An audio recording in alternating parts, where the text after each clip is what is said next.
I never planned to stand up at my brother's graduation dinner and expose my parents' betrayal to our entire family.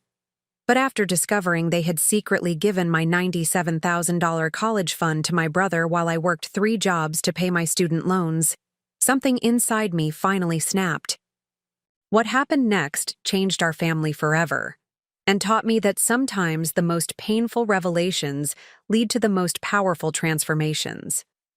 Before we jump back in, tell us where you're tuning in from, and if this story touches you, make sure you're subscribed, because tomorrow I've saved something extra special for you. The invitation to my brother Alex's graduation dinner sat on my kitchen counter for 2 weeks before I finally RSVP'd. It wasn't that I didn't want to celebrate. His achievement, completing medical school, was certainly worthy of recognition. It was the thought of another family gathering where I'd have to pretend everything was fine that made my stomach churn. My name is Claire Mitchell. I'm 28 years old, and for the past 6 years, I've been carrying the weight of $86,000 in student debt while working multiple jobs to stay afloat. I graduated with a degree in environmental science from a good state university, landed a position at a conservation nonprofit I'm passionate about, and recently got promoted to project coordinator. By most measures, I was doing well. But financially, I was drowning. My parents had always told me they'd started college funds for both my brother and me when we were born. My grandparents had contributed significantly, and throughout my childhood, I watched my parents make a show of adding to these accounts on our birthdays and at Christmas. "Your education is the most important investment we can make," my dad would say as he made a ceremonial note in the savings book he kept in his desk drawer. So, when it came time for college, I was shocked when my parents sat me down and explained that the 2008 financial crisis had devastated our family's savings. "We had to use your college fund to keep the house," my mother had explained, tears in her eyes. "We're so sorry, Claire. We hoped we could rebuild it, but there just wasn't enough time." I believed them completely. Our upper-middle-class lifestyle had definitely changed after the recession. My dad, a real estate developer, had lost several major projects. My mom had gone back to work as a part-time office manager. We'd canceled family vacations, and my parents had traded in their luxury cars for more modest vehicles. So I did what any responsible daughter would do. I applied for every scholarship I could find, secured grants where possible, worked part-time throughout my degree, and took out loans for the remainder. It was stressful, but I understood. Life happens. Financial hardships weren't anyone's fault, or so I thought. The discovery happened 3 weeks before Alex's graduation dinner. I was at my parents' house helping my mother organize old family photos for a slideshow they were creating to celebrate Alex's achievement. We were in the home office, sorting through boxes of photographs, when my mom received a phone call and stepped out of the room. While reaching for another album on the top shelf, I accidentally knocked over a stack of folders from my dad's desk. As I bent to pick them up, a sheaf of papers slipped out, and I caught sight of something that made my heart stop: a bank statement with my name on it. I shouldn't have looked. I knew that. But something about seeing my name on an account I didn't know existed compelled me to scan the document. It was a statement for a 529 college savings plan in my name, dated just 3 years ago. And the Y balance history showed regular withdrawals coinciding exactly with my brother's medical school tuition payments. My hands trembled as I flipped through more statements, each one telling the same story. My college fund, the one my parents had told me was depleted during the financial crisis, had actually grown to nearly $97,000. But instead of informing me of its existence when I was applying to colleges and taking out loans, they had systematically transferred the money to cover Alex's medical school expenses. Every last penny. I heard my mother's footsteps returning and hastily stuffed the papers back into the folder, my mind reeling. When she re-entered the room, I must have looked as though I'd seen a ghost. "Claire, are you all right? You look pale," she said, concern creasing her forehead.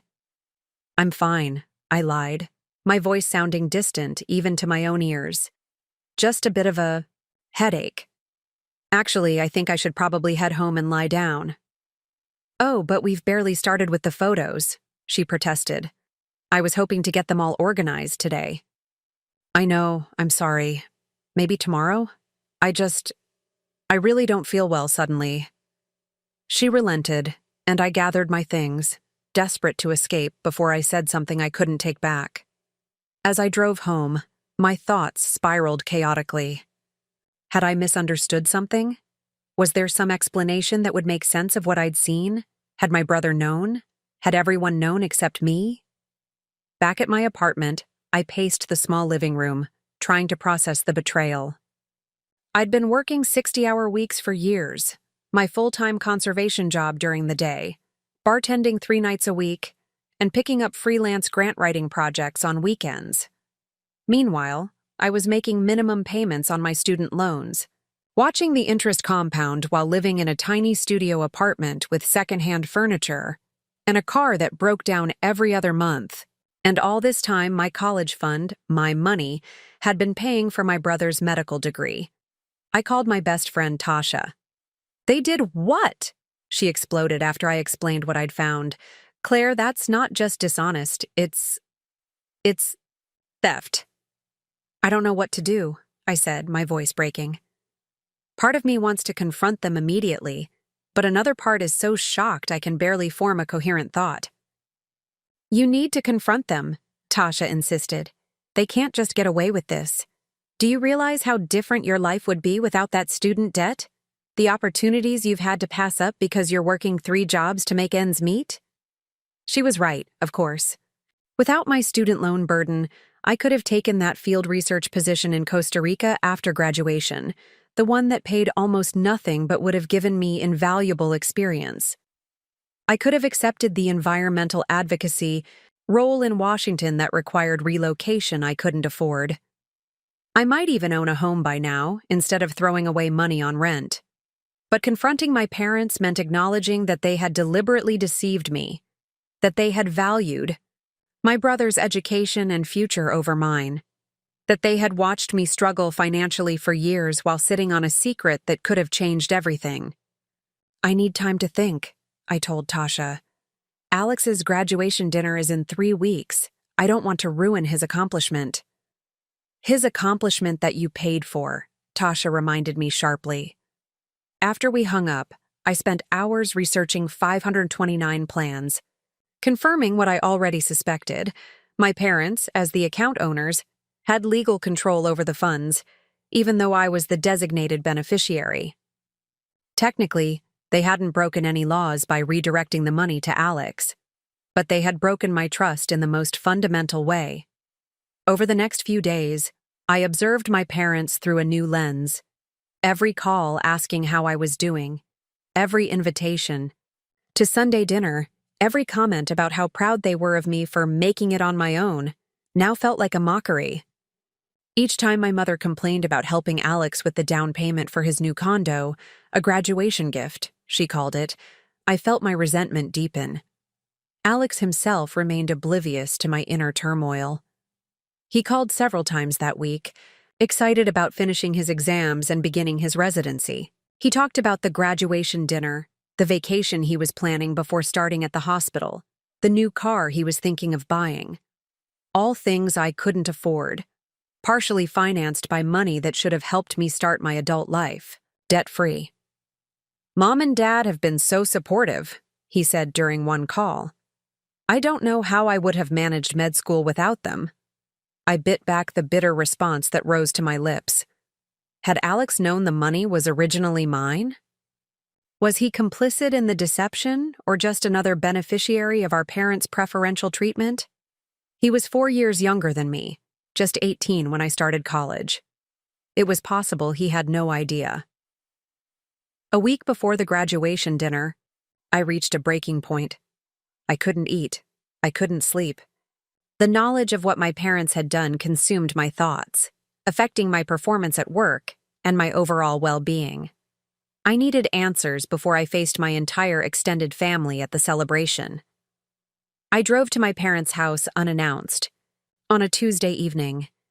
When my mother opened the door, surprise quickly gave way to pleasure. "Claire, what a lovely surprise. Come in, come in. Your father's just watching the game."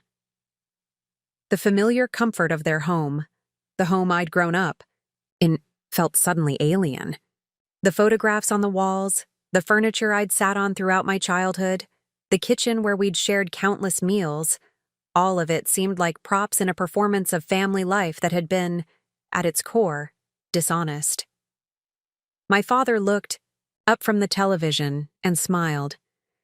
"Hey, kiddo, what brings you by on a weeknight?" I took a deep breath. "I need to talk to you both about something important."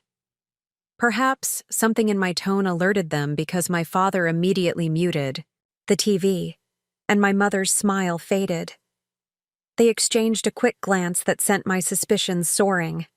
They knew something was wrong. "What is it, honey?" my mother asked, gesturing for me to sit. I remained standing. 3 weeks ago, when I was helping you with Alex's graduation photos, I found some bank statements. I paused, watching their expressions carefully. "Statements for my college fund. The one you told me was depleted during the financial crisis." The color drained from my mother's face. My father's expression hardened almost imperceptibly, his jaw tightening. "Claire," he began, his voice measured in a way that told me he was choosing his words carefully. "I think you may have misunderstood." "I don't think I misunderstood anything," I interrupted, surprising myself with my steadiness. The statements were quite clear. My college fund had over $97,000 in it 3 years ago. Money that was systematically withdrawn to pay for Alex's medical school tuition. Money I was told didn't exist while I took out loans that will take me decades to repay. The silence that followed confirmed everything. If there had been a legitimate explanation, they would have offered it immediately. Instead, my mother looked down at her hands, and my father's expression shifted from careful neutrality to something closer to defensiveness.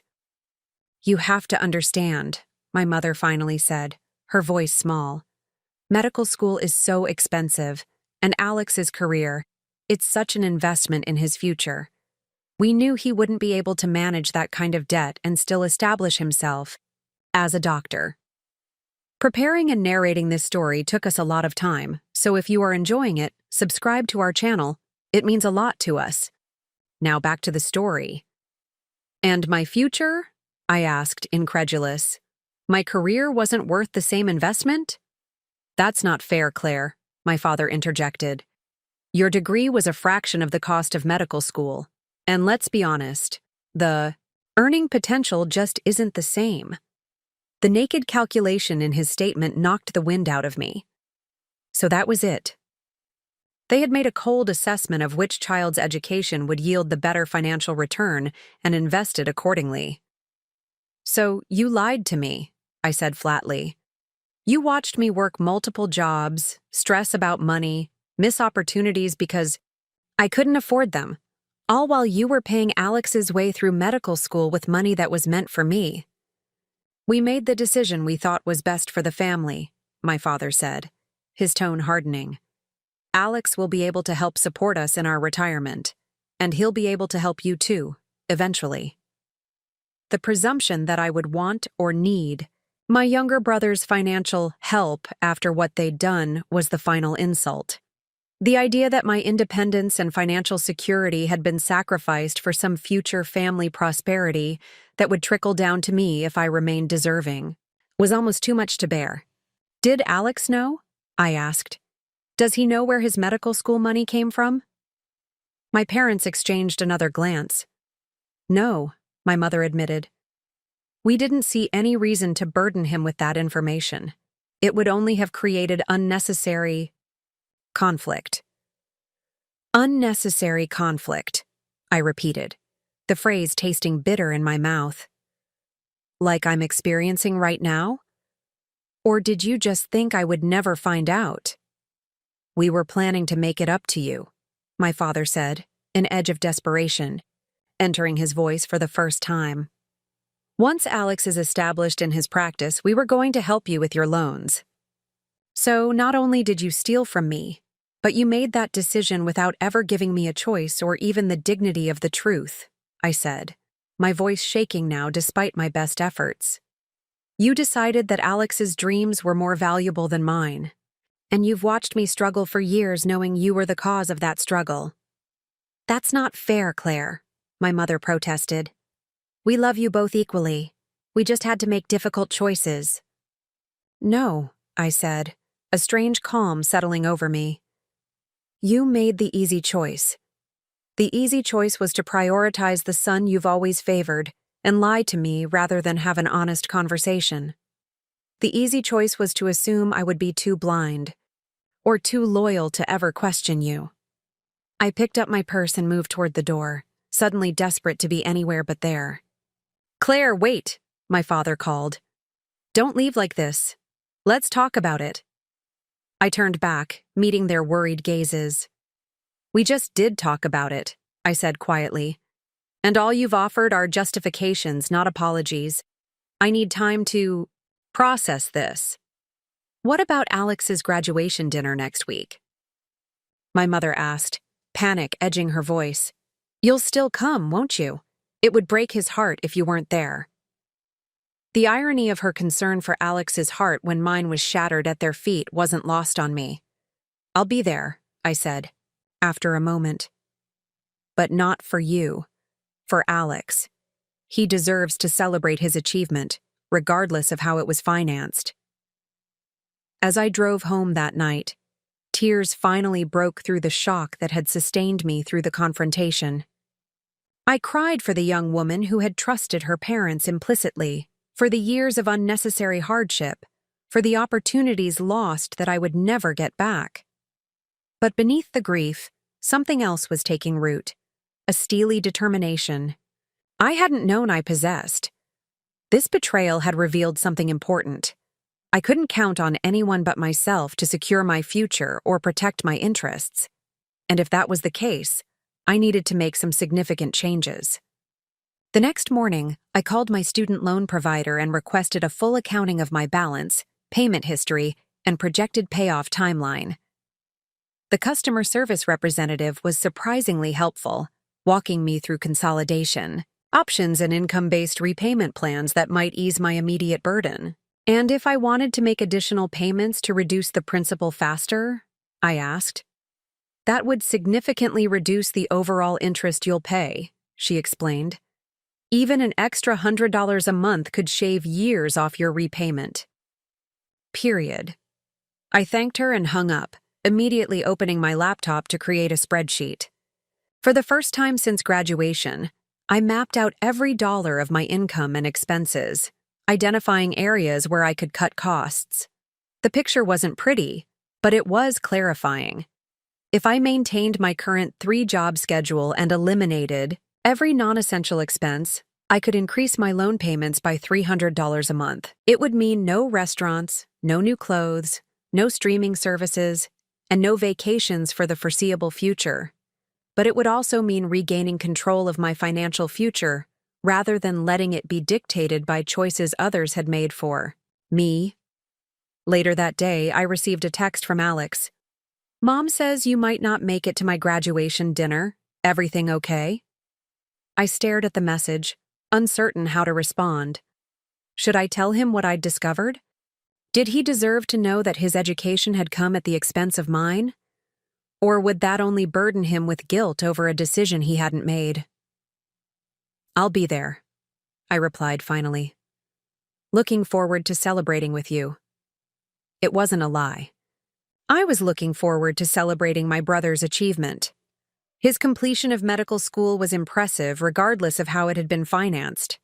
But as the dinner approached, I found myself increasingly preoccupied with questions of fairness, family loyalty, and personal responsibility. What did I owe my parents after what they'd done? What did I owe Alex? And most importantly, what did I owe myself? Tasha urged me to use the graduation dinner as an opportunity to expose my parents to the entire family.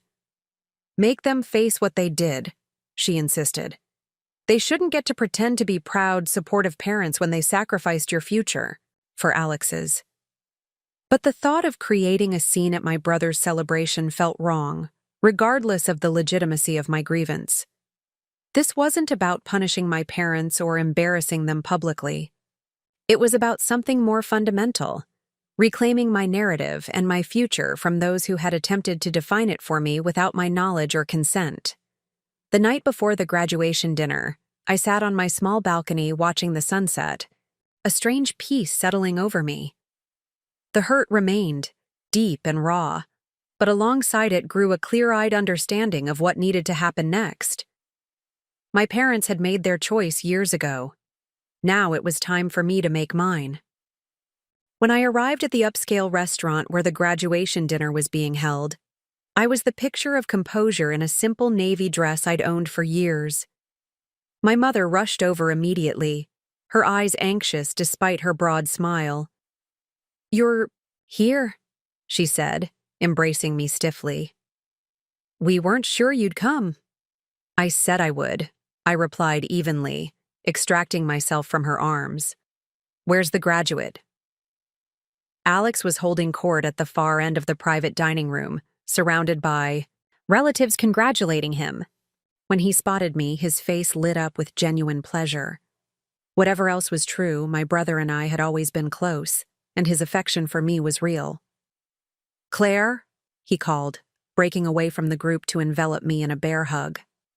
I was beginning to think you'd skipped out on me. "And miss seeing you in that ridiculous doctoral hood?" I teased, falling into our familiar pattern of sibling banter. Not a chance.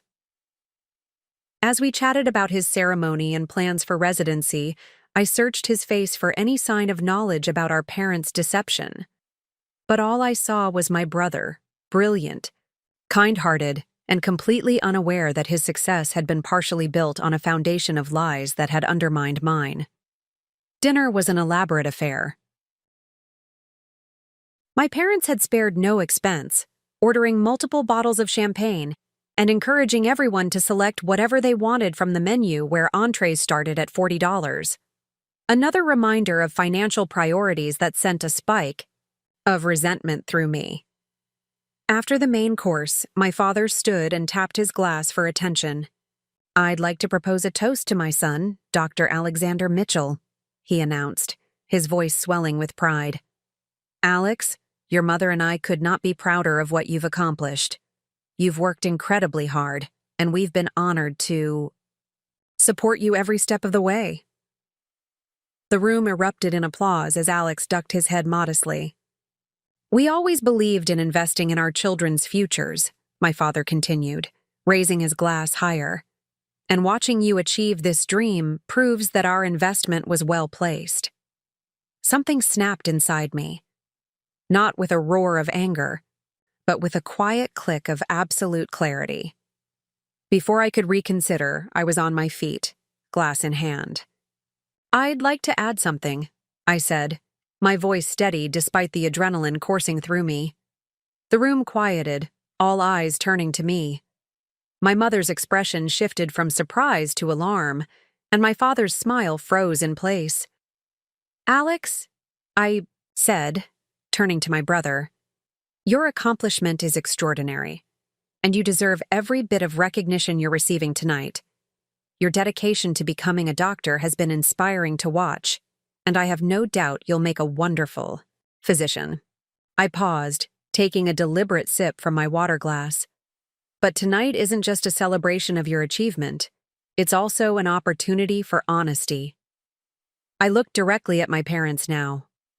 3 weeks ago, I discovered that the college fund our parents and grandparents established for me, the one I was told was depleted during the financial crisis, was actually used to pay for your medical education, without my knowledge or consent. A shocked silence fell over the room. Alex's face drained of color, and my grandmother audibly gasped. "I've spent the past 6 years working multiple jobs while carrying $86,000 in student loan debt," I continued, my voice never rising. "Debt I took on because I believed our family had suffered financial hardship. Meanwhile, the money that was intended for my education was redirected to yours. The silence that followed my revelation was so complete, I could hear the soft classical music playing in the background. Faces around the table reflected shock, confusion, and in some cases, dawning understanding. My Aunt Martha's hand flew to her mouth. My cousin Elijah stared at my parents with narrowed eyes. My grandmother, who had contributed significantly to both our college funds, gripped the edge of the table, her knuckles white. Alex broke the silence, his voice barely above a whisper. "Is that true?" My father cleared his throat, his confident demeanor crumbling under the collective gaze of our extended family. "Claire is oversimplifying a very complex financial situation." "Is it true?" Alex repeated, each word deliberate and distinct. My mother reached for my father's hand. "We made the decision we thought was best for both of you," she said, her voice trembling slightly. "Medical school is so expensive and your career prospects—" "So it is true," Alex interrupted, pushing his chair back from the table. The look he gave our parents contained a mixture of disappointment and betrayal that mirrored what I'd felt discovering the truth. "You lied to Claire about her college fund, and you lied to me about where my tuition money came from." "We never lied to you, Alex," my father protested. "We simply didn't burden you with unnecessary details." "Unnecessary details?" Alex's voice rose. "You didn't think I deserved to know that my education came at the expense of my sister's financial security? That while I was focused on my studies, Claire was working multiple jobs to pay off debt she should never have had?" My grandmother spoke up, her normally gentle voice steel-edged. "James and Evelyn Mitchell, I contributed to those college funds equally. $20,000 for each grandchild when they were born. I never authorized the redistribution of Claire's money to Alex." "Mom, please," my father began, but she cut him off with a sharp gesture. "Don't, Mom, please me, James. I raised you better than this. To lie to your own daughter about money that was meant for her future? To watch her struggle financially for years knowing you had redirected her education fund? I am deeply disappointed in both of you." The weight of my grandmother's disapproval seemed to deflate my parents further. My mother's eyes filled with tears, while my father's face flushed with a mixture of embarrassment and defiance. "We made the decision we thought was best," he repeated, his voice hardening. "Medical school is an investment with significant returns. Claire's environmental science degree simply doesn't command the same earning potential. So, you decided my future for me," I said, maintaining the calm that had surprised even me since I stood up. "You assessed the value of our respective educations and dreams and made a unilateral decision about which was more worthy of investment, without ever giving me the information to make my own choices about my education or financial future." My Uncle Robert, my father's brother, and a financial advisor, spoke up from the other end of the table. "James, what you've described is not just poor parenting. It's a breach of fiduciary responsibility. If Claire was the named beneficiary of that 529 plan, redirecting those funds without her knowledge is ethically questionable at best." "We don't need financial advice from you, Robert," my father snapped. "Clearly you do," my uncle countered, "because what you've done has damaged your relationship with both your children in ways you don't seem to comprehend." Alex had been silent for several moments, his expression shifting from shock to a determined resolve I recognized from our childhood. The look he got when he'd made an important decision. He turned to me. "Claire, I had no idea. I swear to you, if I had known where that money came from, I would never have accepted it." "I believe you," I said, and I meant it.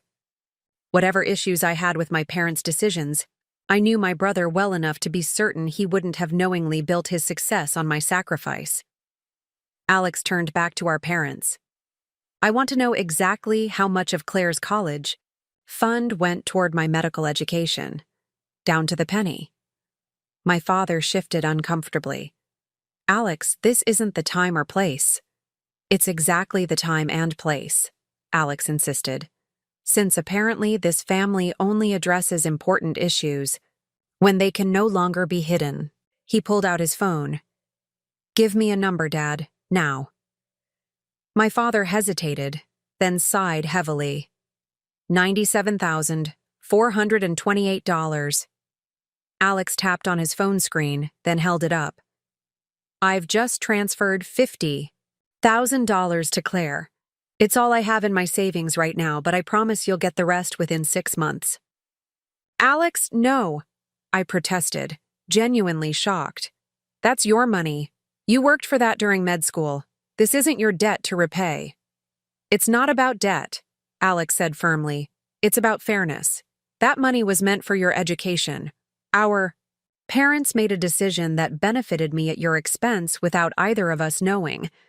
I can't change the past, but I can do what's right now. We won't allow this, my father interjected. Alex, you need that money to get established. Your residency salary will barely cover your living expenses. You've lost the right to make financial decisions for either of us, Alex replied, his tone final. Claire and I are adults, and we'll handle this between us. My cousin Elijah, who had been watching the scene unfold with increasing discomfort, stood up. I think we should give the Mitchells some privacy to discuss this family matter. Others around the table began to murmur agreement, gathering purses and jackets. The celebration had clearly ended, replaced by an awkward exodus of relatives trying to process what they'd witnessed. Some squeezed my shoulder supportively as they passed. Others avoided eye contact entirely, unsure which side of the family drama to acknowledge. As the last of our extended family filed out, my Aunt Martha paused beside me. Claire, call me tomorrow, okay? I'd like to help if I can. She glanced at my parents, who sat in stunned silence at the head of the table. Sometimes the people who should protect us the most are the ones who hurt us the deepest. But that doesn't mean you have to carry this burden alone. I nodded, grateful for her understanding. The support from my extended family was unexpected and oddly comforting, a reminder that what my parents had done wasn't normal or acceptable, despite their attempts to justify it. When the room had cleared except for my immediate family, an uncomfortable silence descended. Alex moved to sit beside me, a physical indication of where his loyalty now lay. My mother dabbed at her eyes with a napkin, while my father stared. At his half-empty plate, his earlier confidence entirely evaporated. I think we need to discuss how we move forward from here, I finally said, breaking the silence. There's nothing to discuss, my father replied, an edge of bitterness creeping into his voice. You've made your feelings quite clear, Claire. And you've managed to turn the entire family against us in the process. That's not fair, Dad, Alex protested. Claire simply told the truth. If that truth makes you look bad, that's not her fault. We were trying to secure both your futures, my mother said pleadingly. We always planned to help Claire with her loans once you were established, Alex. We just thought... You thought I would never find out, I interrupted. You watched me struggle financially for 6 years, picking up extra shifts, turning down opportunities I couldn't afford to take, stressing about money constantly, while sitting on the knowledge that you had redirected funds that were meant for my education. At what point were you planning to tell me the truth? The question hung in the air, unanswered because we all knew the truth. They had never planned to. Tell me. The deception would have continued indefinitely if I hadn't accidentally discovered those bank statements. I can't go back and undo our decisions, my father finally said, but I do regret the way we handled it. We should have been honest with you both from the beginning. It wasn't quite an apology, but it was the closest thing to an admission of wrongdoing I'd heard from him since the confrontation began. Honesty would have been a start, I acknowledged. But the deeper issue is that you made a value judgment about which of your children deserved financial support based on your assessment of our earning potential. You decided Alex's dream was more worthy of investment than mine. That's not how we saw it, my mother protested. But that's exactly what you did, Alex said quietly. And in doing so, you disrespected both of us. Claire by dismissing her chosen path, and me by assuming I would want success that came at my sister's expense. My parents exchanged a look of helpless frustration, clearly unaccustomed to having both their children united against them. For as long as I could remember, they had managed our relationship with careful separation, praising Alex's academic achievements while offering me lukewarm encouragement for my interesting career choice, never creating space for us to compare notes about our different treatment. "What do you want from us now?" my father asked, his tone suggesting he expected some sort of punishment or demand. "I want acknowledgement," I said simply. "Acknowledgement that what you did was wrong. Not just the lying, but the fundamental unfairness of supporting one child's education while leaving the other to fend for herself. And I want you to understand that trust, once broken, takes time and effort to rebuild. I can't just pretend this never happened and go back to normal family dinners. And I want you to accept that I'm going to make this right with Claire, regardless of your objections," Alex added. "The money you redirected to my education will be returned to her. All of it." "Alex, that's not necessary," I began. "But—" He shook his head firmly. "It is necessary. Not just for you, but for me. I can't look at my medical degree the same way knowing it was partially funded by resources that should have helped you start your career without the burden of debt. This is about integrity, mine as much as theirs." My father looked like he wanted to argue further, but apparently thought better of it. Instead, he sighed heavily. "If that's what you both want, we won't stand in your way." It wasn't the heartfelt apology or genuine remorse I might have hoped for, but it was at least an acceptance of our autonomy, a step toward treating us as adults capable of making our own decisions rather than children whose futures could be directed according to their preferences. The restaurant staff hovered awkwardly at the periphery of our family drama, clearly uncertain whether to begin clearing the largely untouched desserts or give us more time. I caught the eye of our server and nodded slightly, giving him permission to approach. "Would you like us to pack anything up for you?" he asked delicately, clearly sensing the tension at the table. "Yes, please," I replied, grateful for the mundane question that broke the emotional intensity of the moment. "And could we get the check?" "I'll take care of it," my father said automatically. "Actually," Alex interjected, "I think Claire and I will split it. It seems appropriate under the circumstances." Our father's face reddened at the deliberate rejection of his financial authority, but he remained silent. The symbolic gesture wasn't lost on any of us. Alex and I were reclaiming agency over our relationship, establishing adult terms that didn't require parental mediation or approval. As we waited for the bill, my mother made one last attempt at reconciliation. "Claire, I know you're angry now, and you have every right to be. But please don't shut us out completely. We're still your parents, and we love you." "I know you love me," I said, surprised to find I actually believed it despite everything. "But love without respect isn't enough. I need time to process all of this and decide what kind of relationship I want with you moving forward." She nodded sadly, accepting the boundary I'd established even as tears spilled onto her cheeks. My father placed his arm around her shoulders, his expression unreadable as he watched Alex and me hand our credit cards to the server. When we finally left the restaurant, the warm summer evening felt incongruous with the emotional chill that had descended over our family.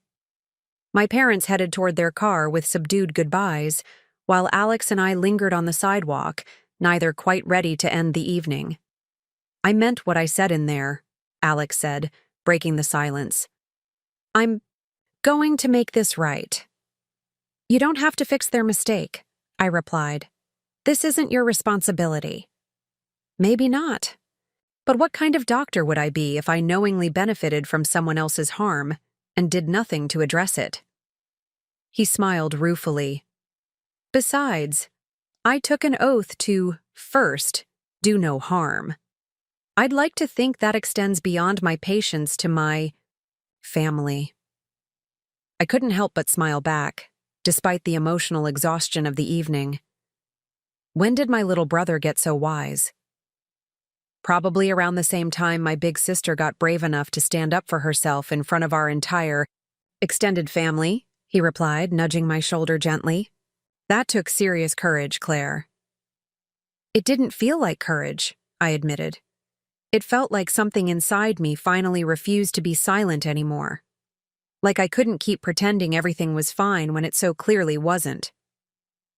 That's exactly what courage is, Alex said. Doing what needs to be done even when it's terrifying. He hesitated, then added, I'm sorry I didn't see what was happening. I should have questioned where all that tuition money was coming from, especially knowing how tight things were after the recession. You were 18 when I started college, Alex. It wasn't your responsibility to investigate our parents' financial decisions. They deliberately kept us both in the dark, probably to prevent exactly the kind of solidarity we're showing now. We stood in companionable silence for a moment, watching cars pass in the warm evening air. Despite the emotional turbulence of the past few hours, I felt a strange sense of peace, as if a weight I'd been carrying for years had finally been set down, allowing me to stand straighter. What happens now? Alex asked finally. I'm not sure, I admitted. I need to think about what kind of relationship I want with Mom and Dad going forward. I can't just pretend this never happened, but I also don't want to carry this anger forever. Whatever you decide, I'm with you, Alex said firmly. We're in this together now. As we parted ways that night, I realized that something unexpected had emerged from the wreckage of my parents' deception. A stronger, more authentic bond with my brother based on mutual respect and shared values rather than the carefully managed sibling relationship our parents had cultivated. The next morning, I woke to a notification that Alex's transfer of $50,000 had completed. The sight of my bank balance, suddenly larger than it had ever been, brought tears to my eyes.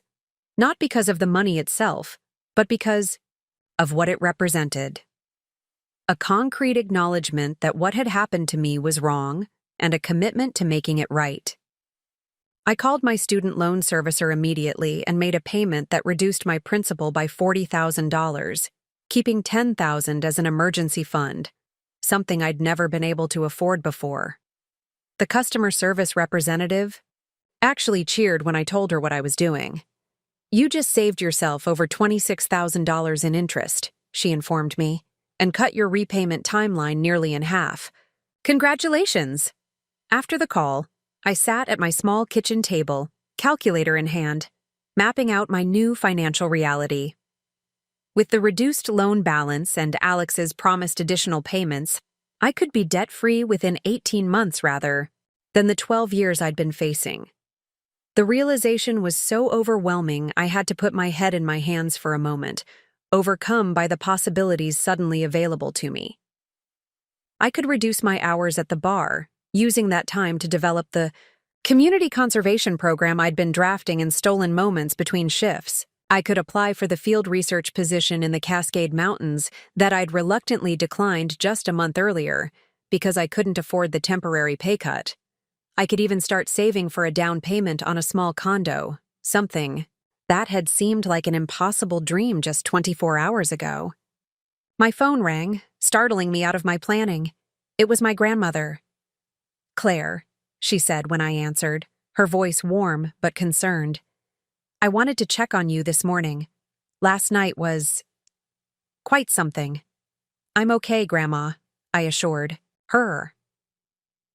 Better than okay, actually. Alex transferred a significant amount to me already, and I just made a huge payment on my student loans.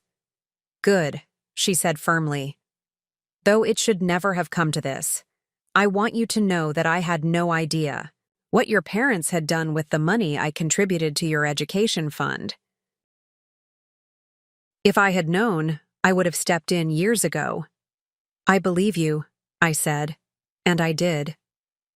My grandmother had always been scrupulously fair with all her grandchildren, never playing favorites or making comparisons the way my parents did. "There's something else," she continued. "I've been thinking about this all night, and I've made a decision. I'm adjusting my will to reflect what's happened. The inheritance I had planned for your parents will now be divided between you and Alex directly. I won't have my wishes disregarded a second time." "Grandma, that's not necessary," I protested, uncomfortable with the escalation despite everything.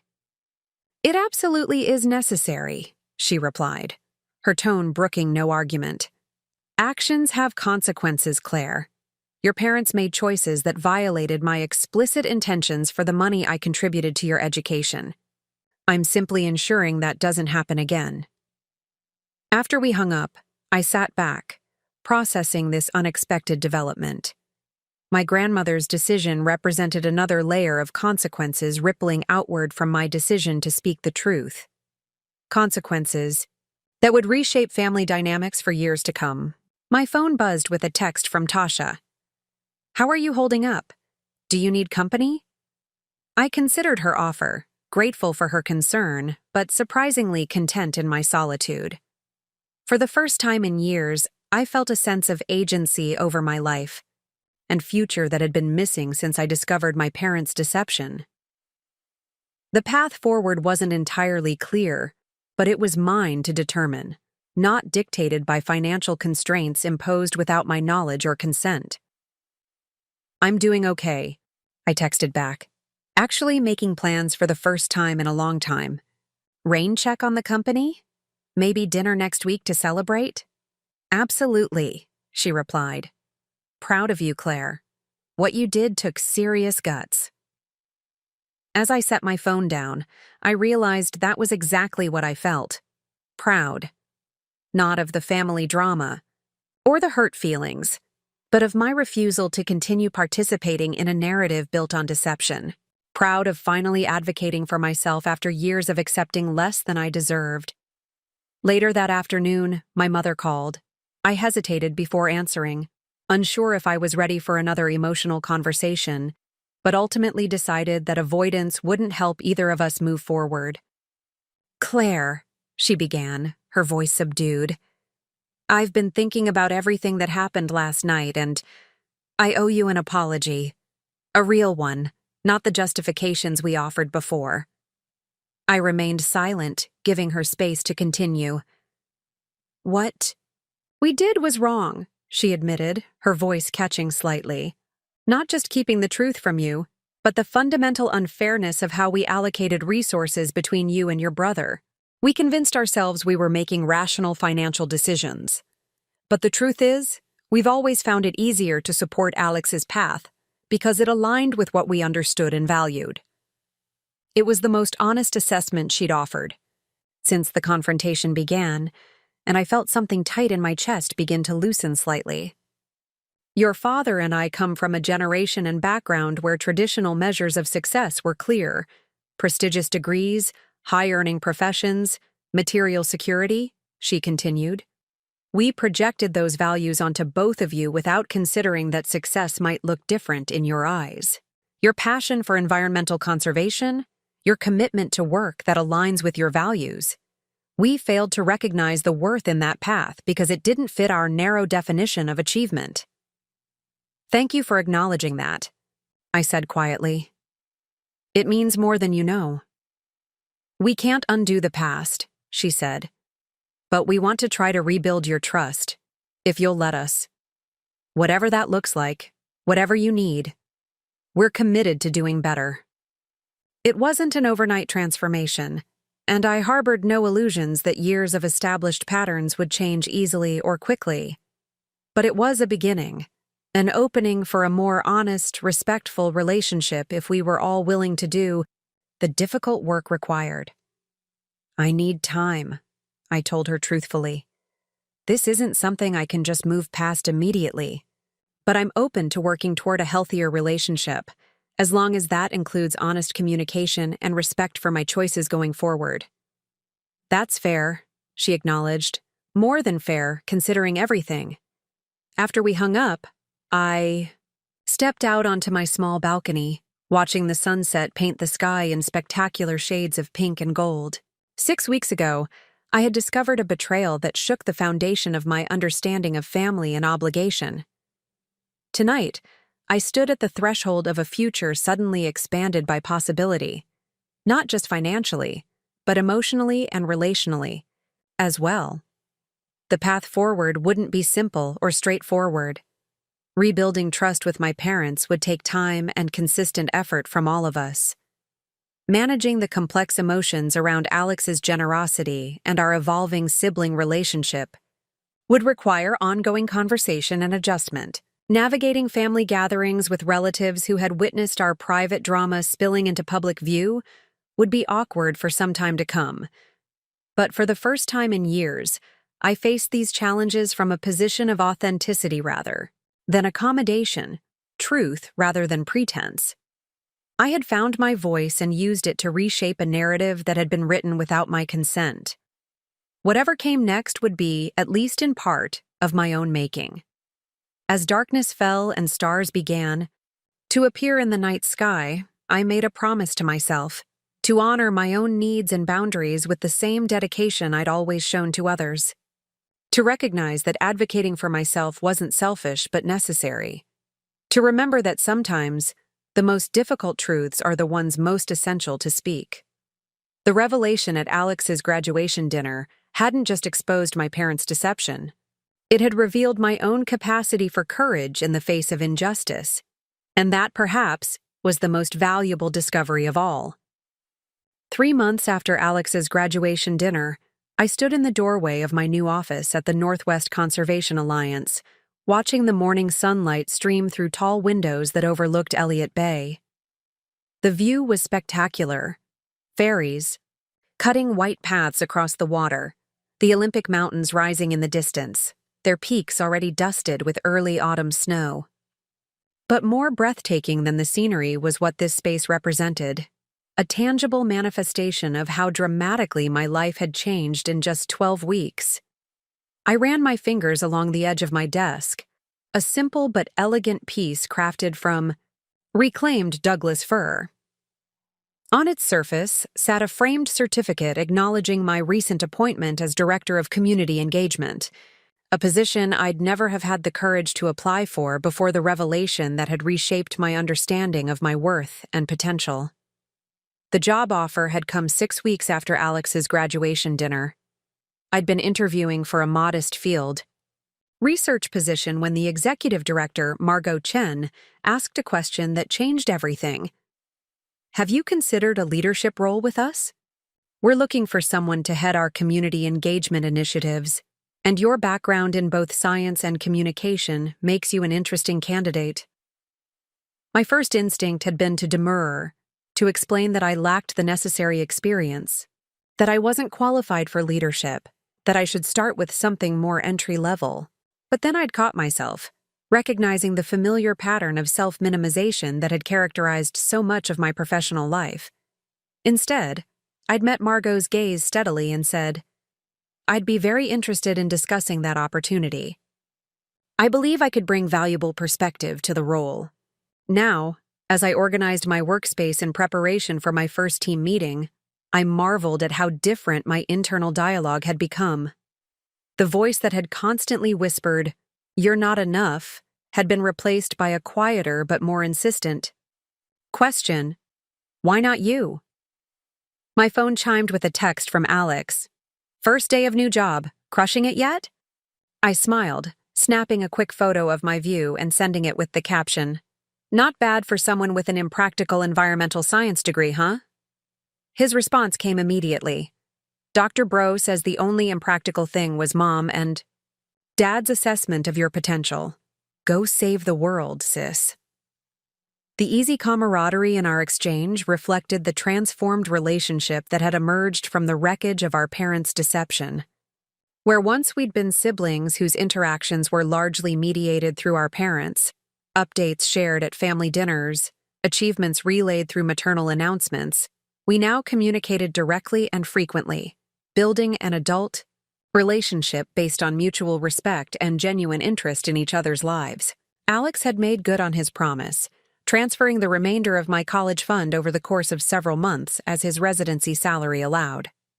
The financial recovery had been swift and significant. I was now debt-free for the first time.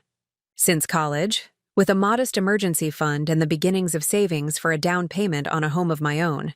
But more valuable than the money had been his unwavering support as I navigated the complicated emotional terrain of family reconciliation. When I doubted my right to maintain boundaries with our parents, Alex reminded me that healthy relationships require honesty and respect. When I questioned whether I'd been too harsh in my confrontation, he affirmed the legitimacy of my feelings without dismissing the possibility of eventual healing. A knock at my office door interrupted my thoughts. Margot stood in the doorway, elegant in her signature style of practical outdoorswear, somehow made professional. "Ready for your first staff meeting as director?" she asked, her expression warm but expectant. "As ready as I'll ever be," I replied, gathering my notebook and tablet. "That imposter syndrome voice getting loud?" she asked perceptively. I smiled ruefully. During my interviews, I'd been unusually candid about my struggle with confidence, sharing enough of my recent family revelation to explain my professional journey's unusual trajectory. Margot had responded with unexpected understanding, sharing her own story of overcoming family expectations that had nearly derailed her environmental career.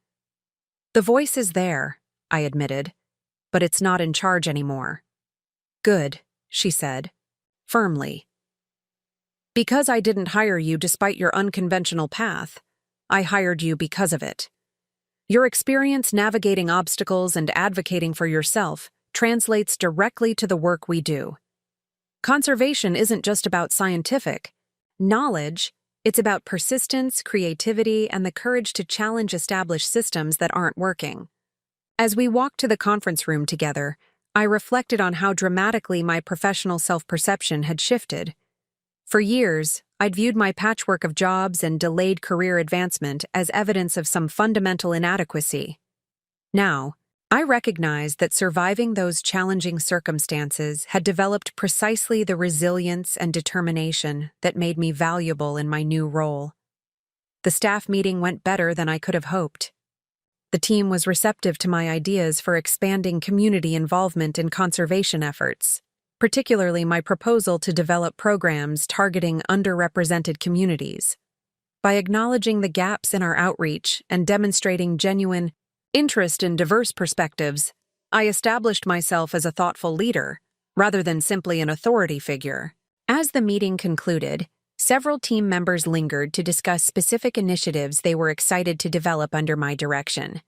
The enthusiasm was palpable, fueling my own confidence that we could create meaningful change in how environmental conservation engaged with broader community concerns.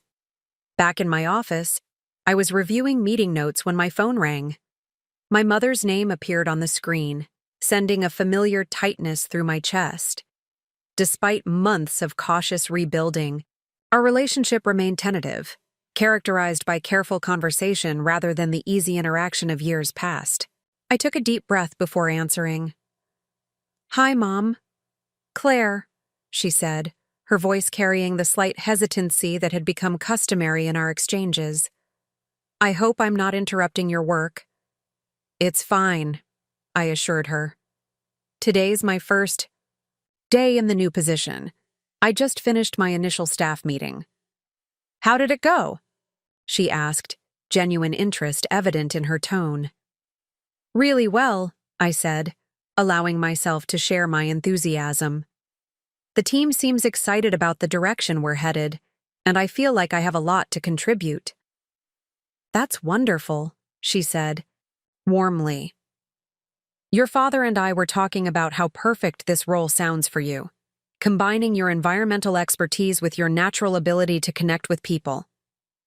The comment struck me as significant, not just the support it expressed, but the specific acknowledgement of qualities and skills they'd previously undervalued. In the past, my parents had viewed my people skills as a secondary trait, subordinate to the technical expertise they truly respected. This recognition of my strengths on their own terms felt like a small but meaningful shift. "Thank you," I said simply. "That means a lot." "Actually," my mother continued, "that's partly why I'm calling. Your father and I have been doing some serious reflection since everything happened. We've been working with a family therapist to understand the patterns that led to our decisions and how we can do better going forward." This was news to me. Despite our ongoing attempts at reconciliation, my parents had never mentioned seeking professional help to address the underlying issues in our family dynamics. "That sounds like a positive step," I said carefully, not wanting to overstate my enthusiasm before understanding what this meant in practice. "It has been," she affirmed. "One thing that's become clear is how our own upbringings shaped our values around education and success in ways we never questioned. We imposed those values on you and Alex without considering your individual needs and dreams." The insight wasn't revolutionary, but hearing my mother articulate it represented significant progress from the defensive justifications that had characterized her initial response to being confronted. "The therapist suggested something that we'd like to propose," she continued. "A family session where we can discuss these patterns together, with professional guidance. Alex has already agreed to participate if you're willing." I hesitated, weighing the potential benefits against the emotional energy such a session would require. Part of me wanted to maintain the comfortable distance I'd established, a relationship defined by polite surface interactions that protected me from further hurt. But another part recognized that genuine healing might require more direct engagement with the painful patterns that had shaped our family for generations. "I'd be open to trying a session," I said finally. "I can't promise. It will immediately fix everything, but I'm willing to participate in the process." The relief in my mother's voice was audible.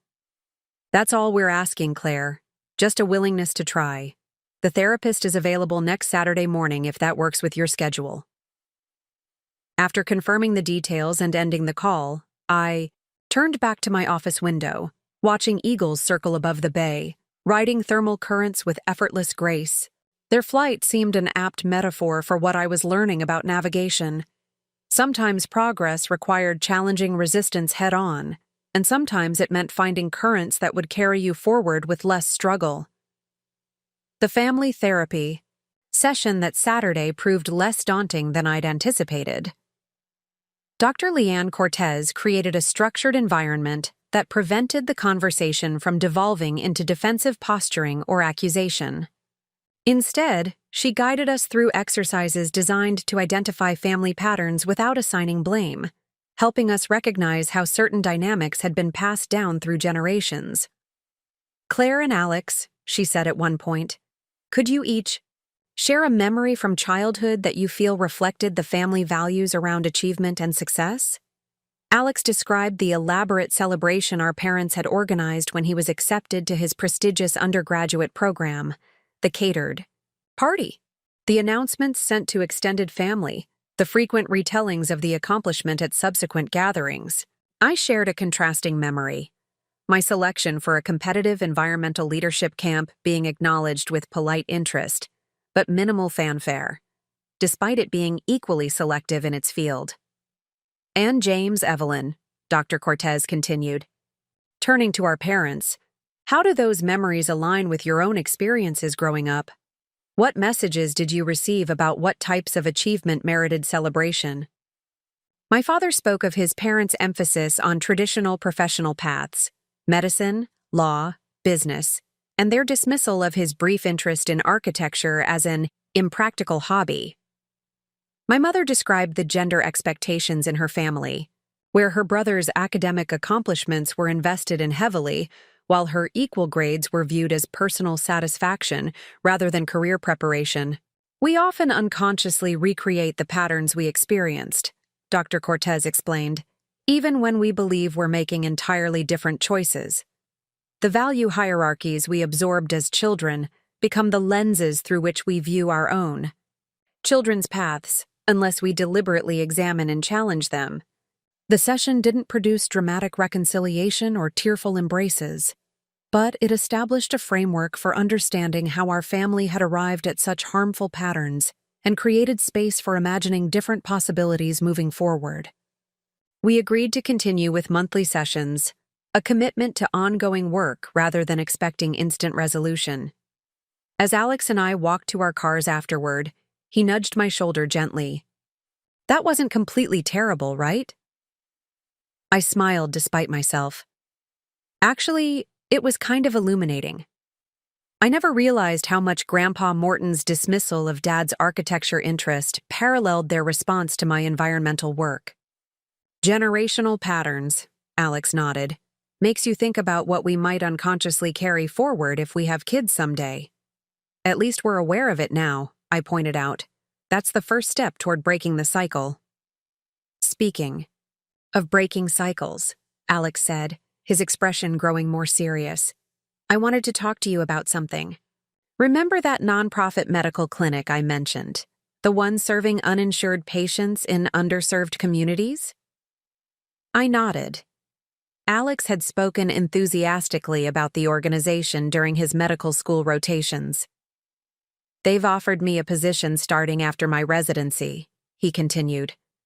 The salary is significantly lower than what I could make in private practice, but the work is exactly what I want to be doing, providing care to people who would otherwise fall through the cracks.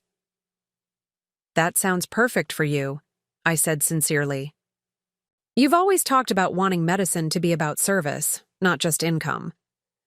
Yeah, but... He hesitated. I'm worried about Mom and Dad's reaction. They've always had this vision of me establishing some lucrative specialty practice, buying a big house in the right neighborhood, basically fulfilling their definition of success. Taking this job feels like rejecting their expectations in a way that might hurt them, especially with all the family tension still fresh.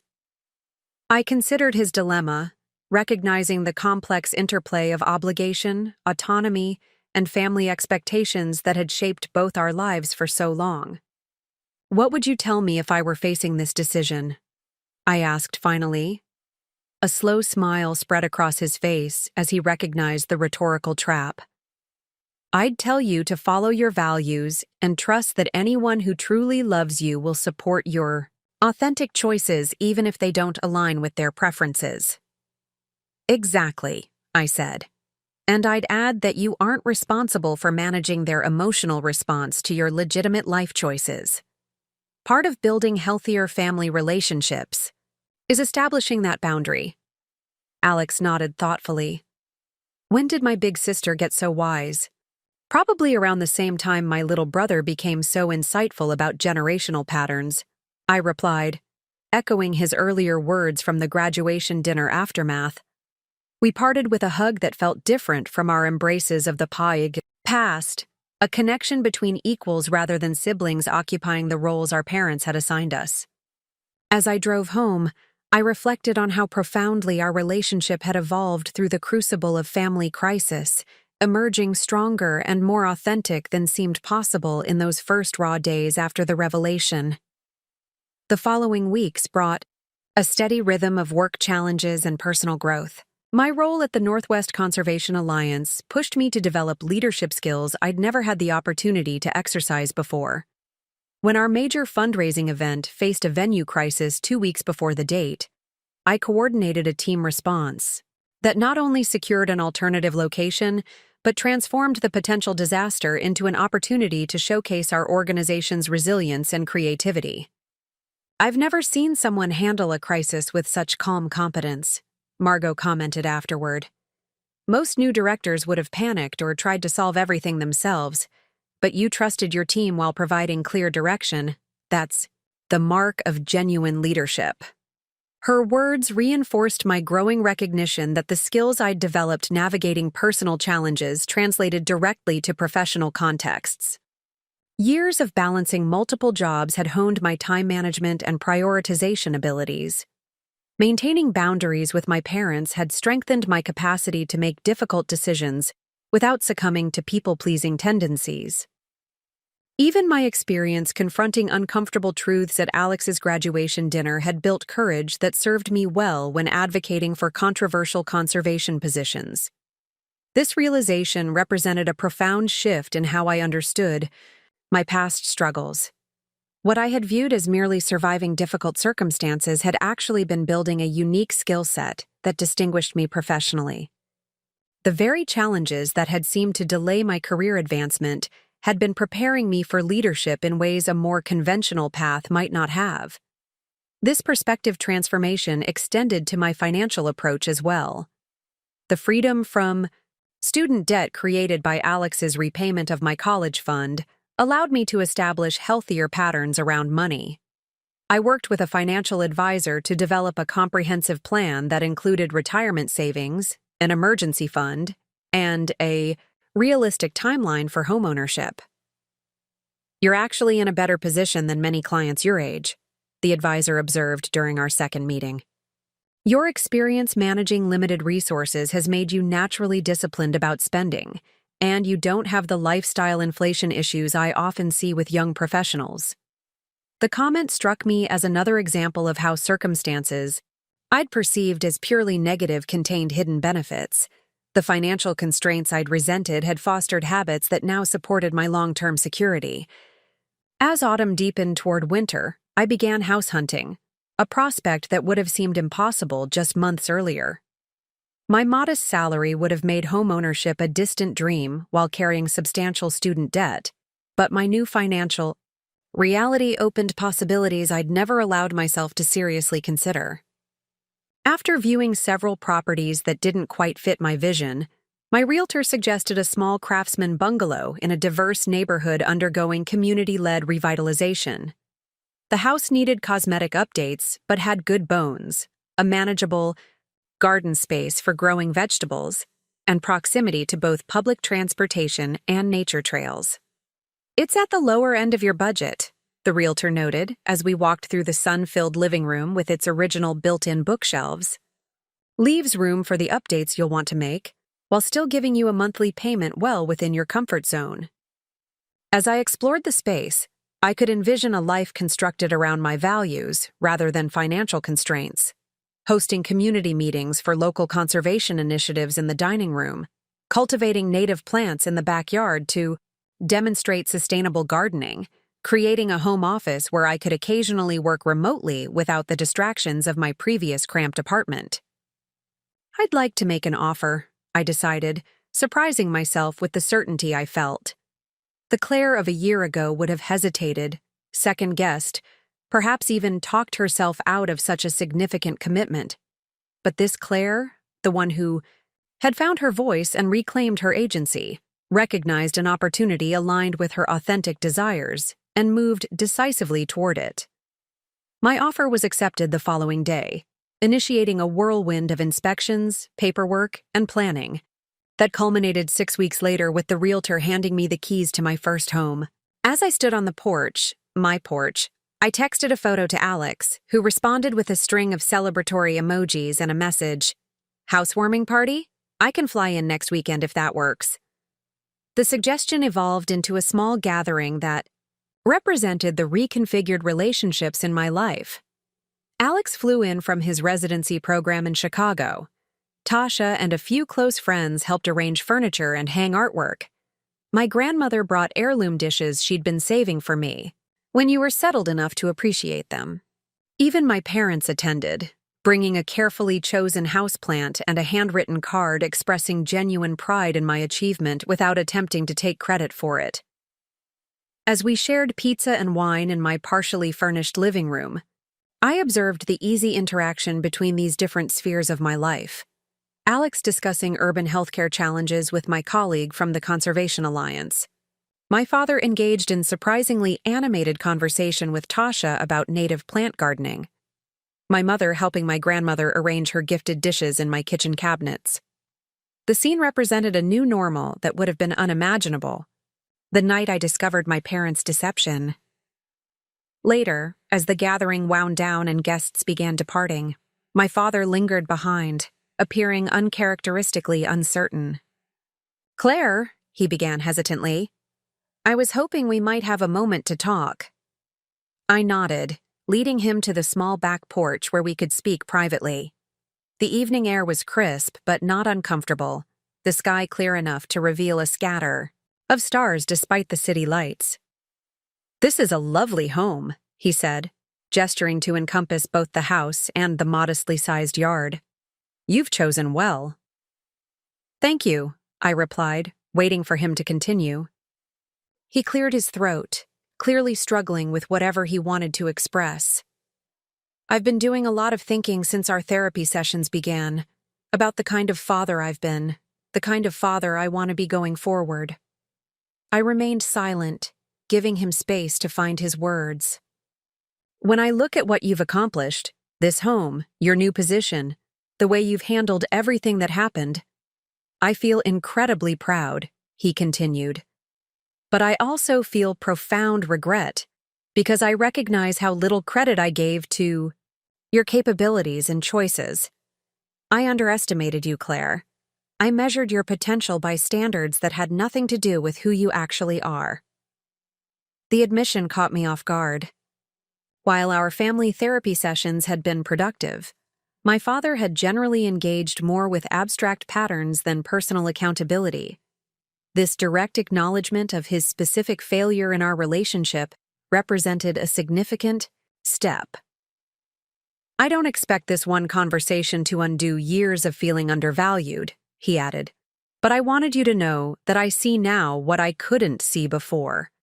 That success isn't defined by the metrics I tried to impose, but by living authentically, according to your own values and abilities. By that measure, you've been successful all along. I just didn't have the wisdom to recognize it."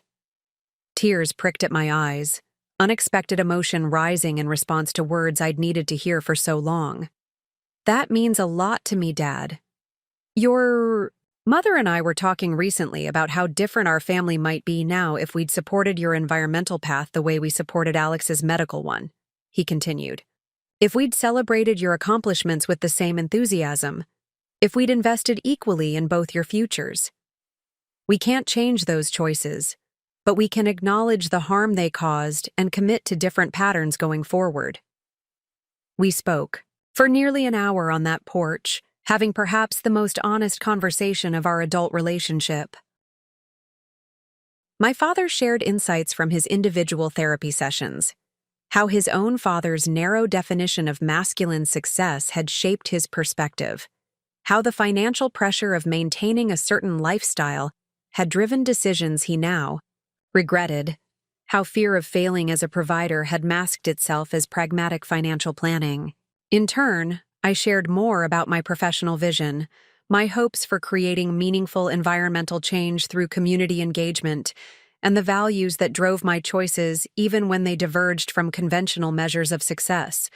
For perhaps the first time, we spoke as adults with different but equally valid perspectives, rather than as parent and child with an implicit hierarchy of wisdom. As he prepared to leave, joining my mother who was waiting patiently in their car, my father hesitated at the door. "I'm proud of you, Claire," he said simply. "Not because of what you've achieved, but because of who you are. Your integrity, your resilience, your courage in standing up for yourself even when it was difficult. I hope you'll give me the chance to demonstrate that more consistently going forward." I nodded, unable to speak past the emotion tightening my throat. The acknowledgement wasn't a magical resolution to years of complex family dynamics, but it represented genuine progress, a foundation upon which healthier patterns might be built over time. After my parents departed, I wandered through my new home in the quiet darkness, running my fingers along walls that now contained my life and possibilities. The journey from that moment of devastating discovery to this night of tentative healing had been neither linear nor easy. There had been anger, grief, confusion, and difficult conversations that left all parties emotionally exhausted. But standing in my own living room, surrounded by tangible evidence of how my life had transformed, I recognized that the painful revelation at Alex's graduation dinner hadn't been an ending, but a beginning. the start of a journey toward authenticity that extended far beyond financial restitution or family reconciliation. By speaking truth in that moment, I had begun the process of reclaiming not just money that was rightfully mine, but agency over my narrative and future. The revelation had catalyzed changes that rippled through every aspect of my life: professional, advancement, financial security, strengthened friendships, reimagined family relationships, and most importantly, a fundamentally altered relationship with myself. As I prepared for bed that night, I noticed the small framed quote Tasha had given me as a housewarming gift, now hanging beside my bathroom mirror where I would see it each morning. "The truth will set you free, but first it will make you really uncomfortable." I smiled at the aptness of the sentiment. The truth had indeed made everything profoundly uncomfortable. Family dinners, financial discussions, self-reflection, established patterns of interaction. But from that discomfort had emerged a freedom I hadn't known was possible. Freedom from financial barriers that had limited my choices, from family dynamics that had diminished my worth, from self-doubt that had constrained my ambitions. Most importantly, I had freed myself from the belief that maintaining peace required surrendering authenticity, that protecting others' feelings was more important than honoring my own truth. That freedom hadn't come easily or without cost, but as I drifted toward sleep in my own home, I knew with absolute certainty that it had been worth every difficult moment along the way. The journey wasn't complete. Family healing remained a work in progress. Professional challenges would certainly arise, and life would inevitably present new obstacles requiring courage to navigate. But I faced these prospects with a confidence, born of experience, knowing that I had already navigated one of the most difficult passages of my life and emerged stronger for the journey. Whatever came next, I would face it with the same clarity and conviction that had allowed me to stand up at that graduation dinner and speak a truth that changed everything, not just for me, but for everyone whose life intersected with mine. In that moment of courage, I had discovered that sometimes the most powerful act of self-care is simply refusing to participate in a narrative that diminishes your worth or denies your experience. And that discovery, more than any financial restitution or professional advancement, was the true gift of the revelation, a foundation of authentic self-advocacy upon which I could build a future aligned with my deepest values and aspirations. 1 year after Alex's graduation dinner, I found myself standing before a crowded university lecture hall, adjusting the microphone as I prepared to deliver the keynote address for the Environmental Leadership Conference. The audience was a sea of expectant faces: undergraduate students, faculty, nonprofit leaders, and community organizers, all gathered to discuss innovative approaches to conservation advocacy. If someone had told me 2 years earlier that I would be in this position, introduced as an emerging voice in community-based conservation, invited to share my perspective with the next generation of environmental leaders, I would have dismissed the suggestion as fantasy. Yet here I was, my name and credentials displayed on the projection screen behind me, my recently published article on inclusive conservation practices cited in the conference materials. "Good morning," I began, my voice steadier than I felt. "Today I'd like to talk about transformation, not just of our natural environments, but of the approaches we take to protect them, and ultimately, of ourselves as advocates for change." As I launched into my presentation, I found myself weaving together professional insights and personal experience in ways I hadn't initially planned. I spoke about the importance of authentic community engagement, the necessity of diverse perspectives in conservation work, and the courage required to challenge established approaches when they failed to serve broader ecological and social needs. The most significant barriers to environmental progress often aren't technical or scientific, I explained, warming to my theme. They're human. Our resistance to changing comfortable patterns, our tendency to discount perspectives that challenge our assumptions, our fear of stepping into unfamiliar territory without guarantees of success. The parallel to my personal journey wasn't lost on me as I continued. Sometimes the most powerful contribution we can make isn't following established pathways, but questioning whether those pathways serve the outcomes we truly value. This requires a particular kind of courage, the willingness to stand in uncomfortable truth rather than comfortable fiction. The audience responded with engaged attention as I shared case studies from my work at the Northwest Conservation Alliance, how we'd transformed a contentious wetlands protection initiative by inviting historically excluded community members into the planning process, how our educational programs had evolved to address environmental justice alongside ecological preservation, how my own leadership style emphasized psychological safety for team members to express dissenting viewpoints, what I didn't explicitly share. But what informed every aspect of my presentation was how profoundly my personal transformation had shaped my professional approach. The experience of reclaiming my narrative from those who had attempted to define it for me had fundamentally altered how I engaged with power dynamics in all contexts, making me more attuned to whose voices were being amplified or suppressed, more willing to challenge established hierarchies, and more committed to creating space for authentic self-advocacy. As the presentation concluded and applause filled the hall, a sense of surreal gratitude washed over me. The painful revelation that had initially seemed like the collapse of my family narrative had become instead the foundation for a more authentic and impactful life path, one that allowed me to contribute meaningfully, not despite my challenging journey, but because of it. The question and answer session that followed was lively, with students particularly interested in practical strategies for advocating effectively within established systems, without being co-opted or silenced. One young woman's question especially resonated with me. How do you maintain your authentic voice when there's significant pressure to compromise your values for the sake of moving forward incrementally? She asked, her expression suggesting the question arose from personal experience as much as academic interest. I considered my response carefully. That's an excellent question, and one I continue to navigate daily. What I've learned is that effective advocacy isn't about refusing all compromise. That's rarely productive in complex systems. But it is about absolute clarity regarding which values are non-negotiable for you, and the courage to articulate those boundaries even when it's uncomfortable. I paused, then added, sometimes the most powerful statement isn't an impassioned speech, but simply the word no, delivered with calm conviction. Knowing when to stand firm, when to seek creative alternatives, and when to accept incremental progress is an ongoing discernment process that gets clearer with practice. The student nodded thoughtfully, and several others jotted notes.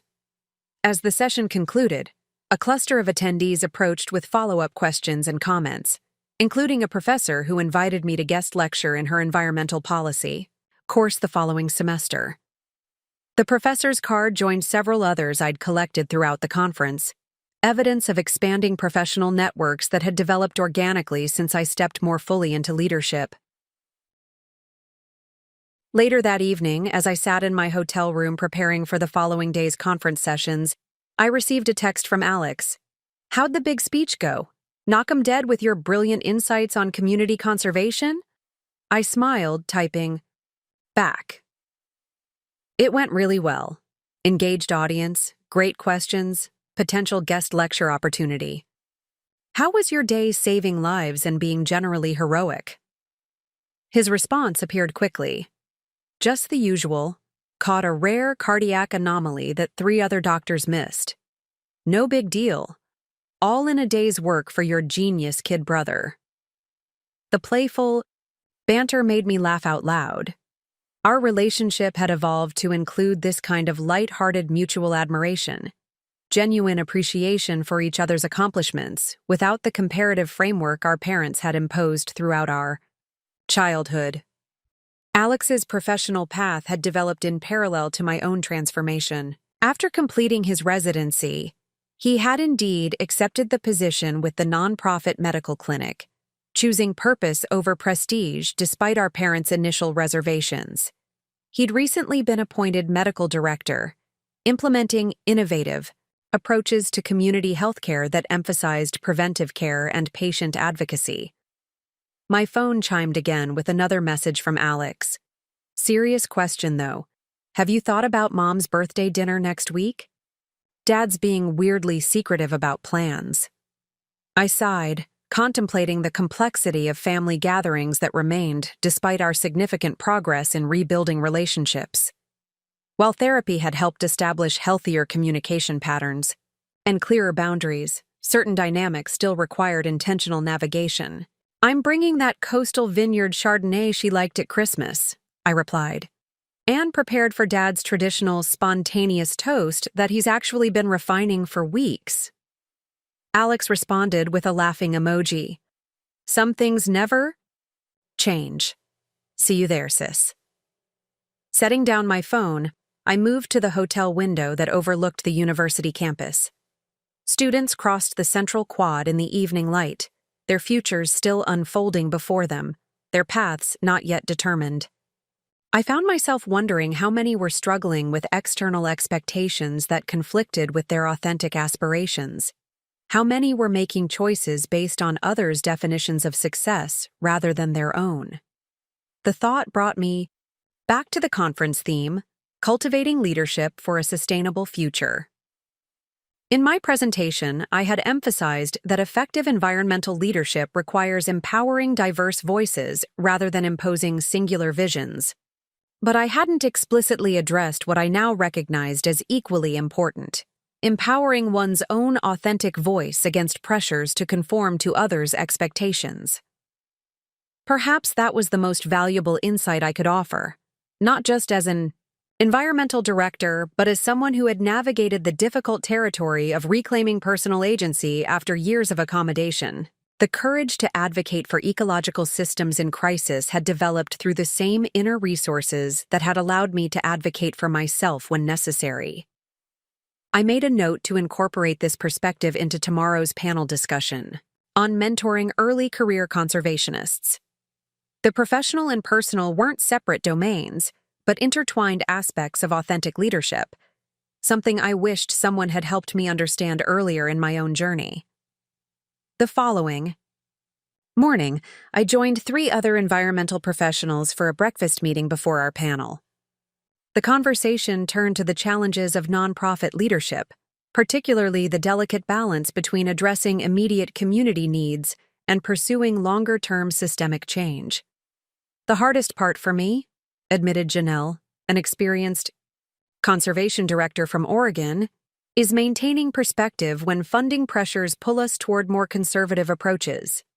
It's easy to gradually compromise your vision without realizing how far you've drifted from your core mission. I've been thinking about that tension a lot lately, I offered. For me, the question has become, what are the non-negotiable values that define our work, regardless of external pressures? And how do we maintain the courage to advocate for those, even when it would be easier to accommodate competing demands? Raj, a policy specialist with decades of experience, nodded thoughtfully. That's the eternal challenge of this work. And it's complicated by the fact that we're operating within systems that weren't designed to value the things we're fighting to protect, whether that's ecosystems, future generations, or communities without political power. Which means we're constantly translating between value systems, I suggested, the idea crystallizing as I spoke. Finding ways to articulate ecological or community priorities in languages that resonate with different audiences without compromising the underlying integrity of what we're advocating for. The conversation continued in this vein, exploring the challenges of authentic advocacy within systems resistant to fundamental change. I found myself drawing increasingly explicit connections between personal and professional integrity. How?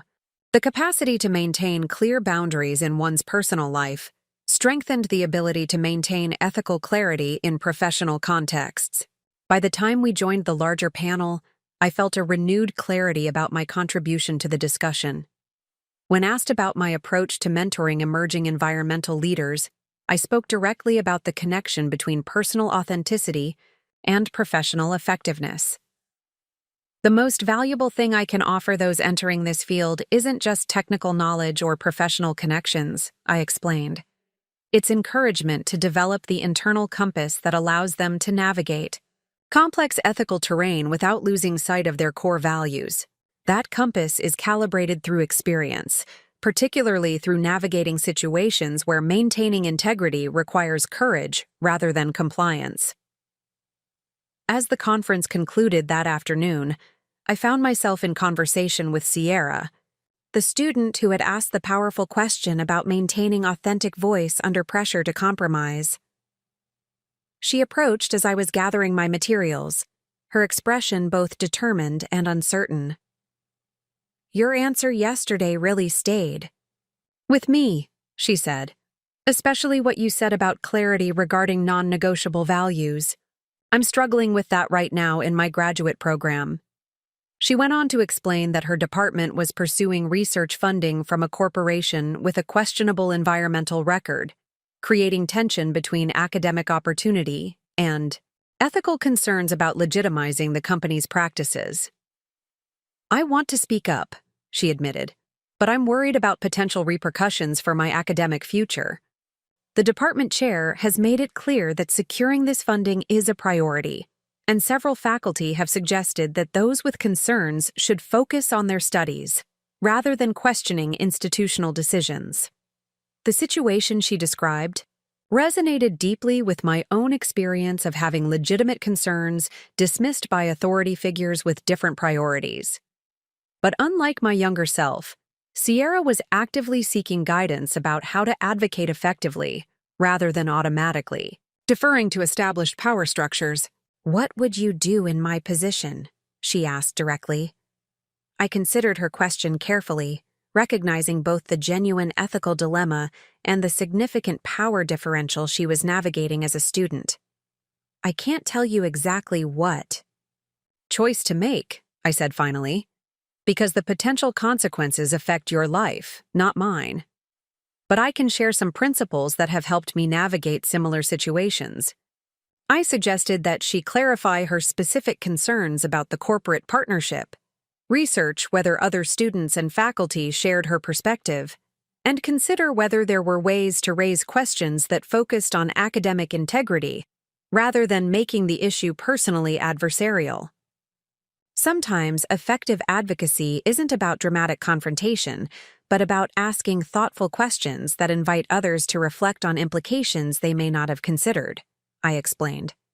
"And whatever you decide, remember that your academic path is important, but it's not more important than your ability to look at yourself in the mirror and respect the person you see there."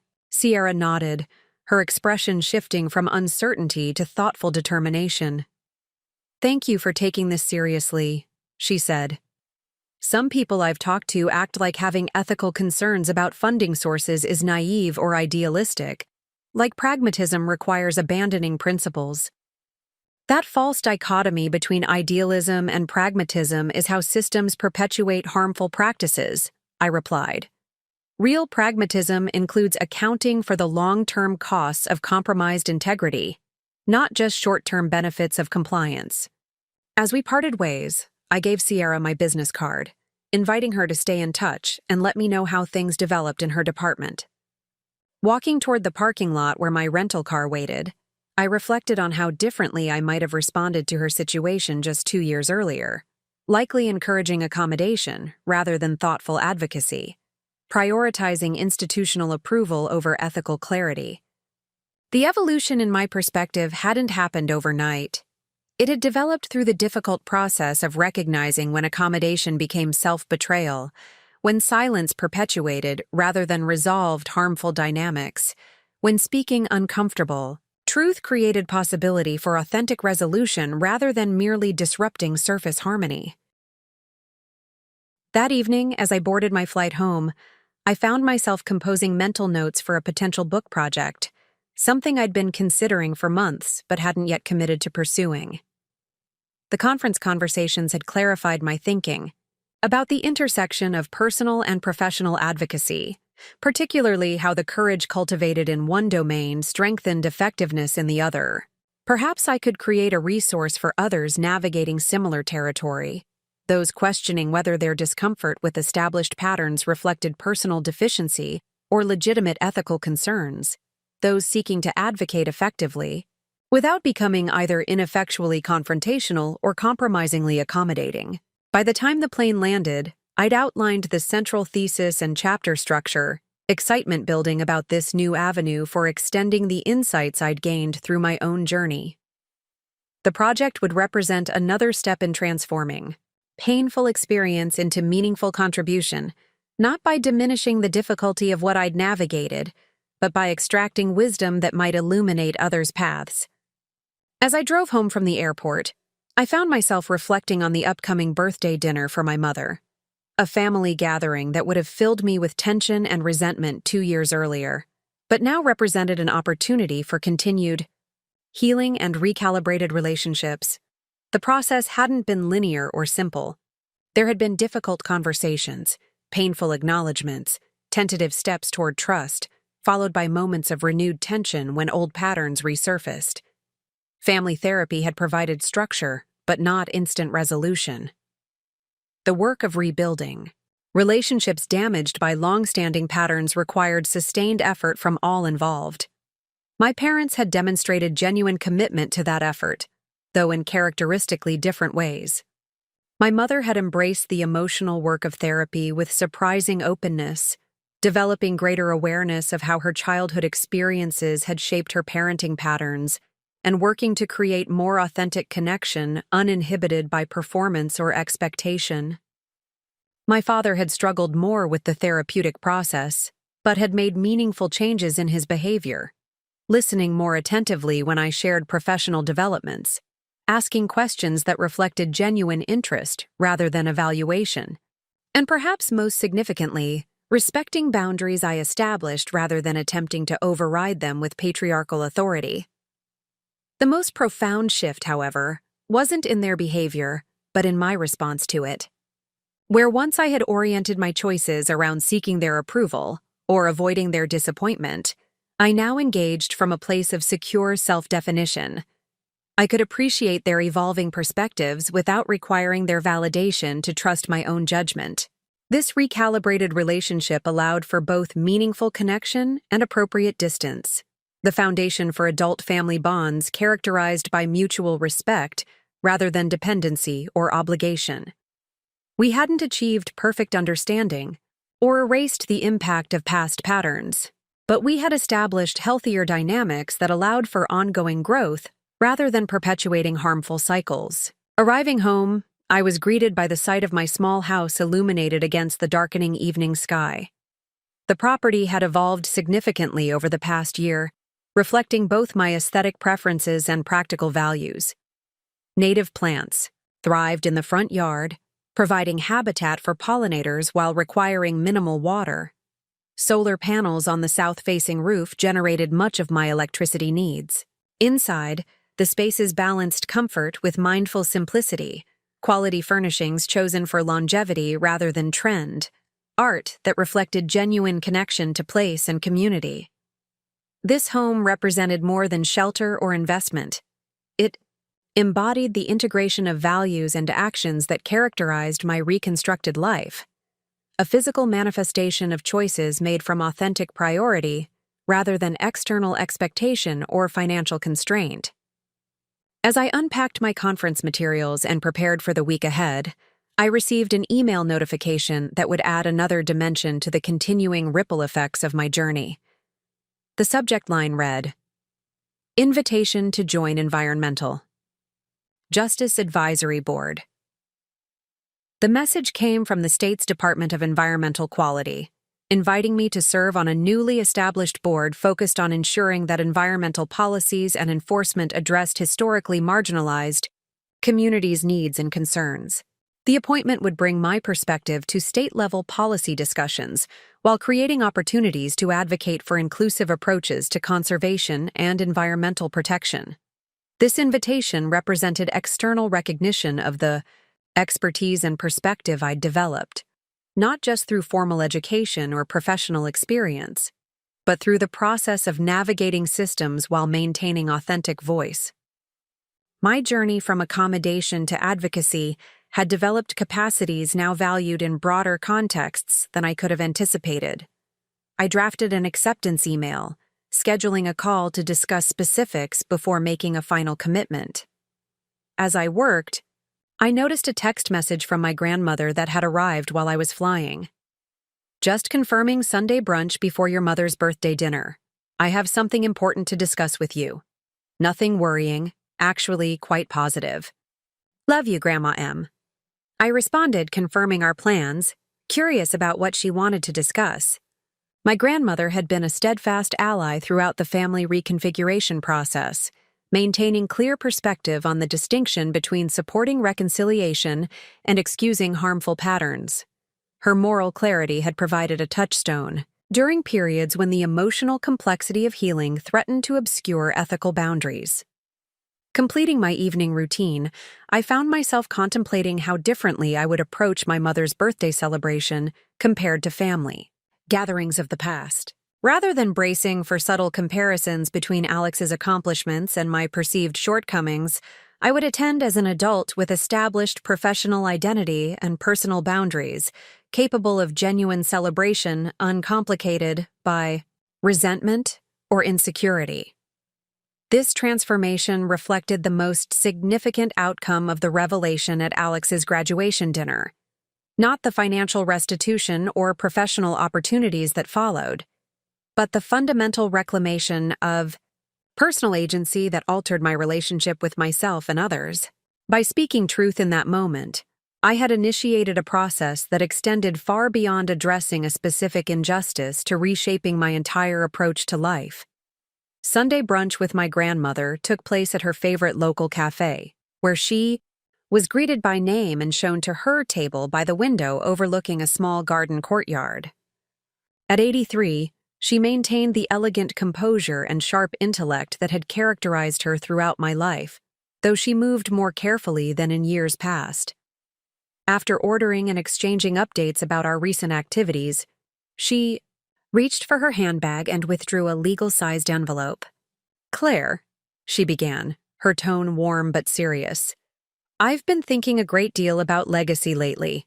Not just financial inheritance, but the values and opportunities we pass to subsequent generations." She placed the envelope on the table, between us. "Inside is documentation of an educational trust I've established.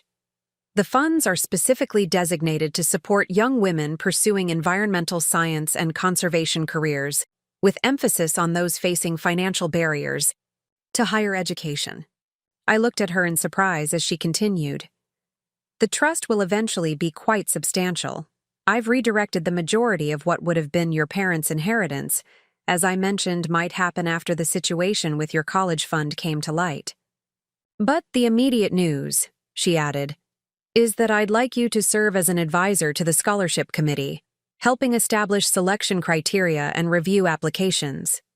Your perspective as both an environmental professional and someone who navigated significant financial challenges would be invaluable."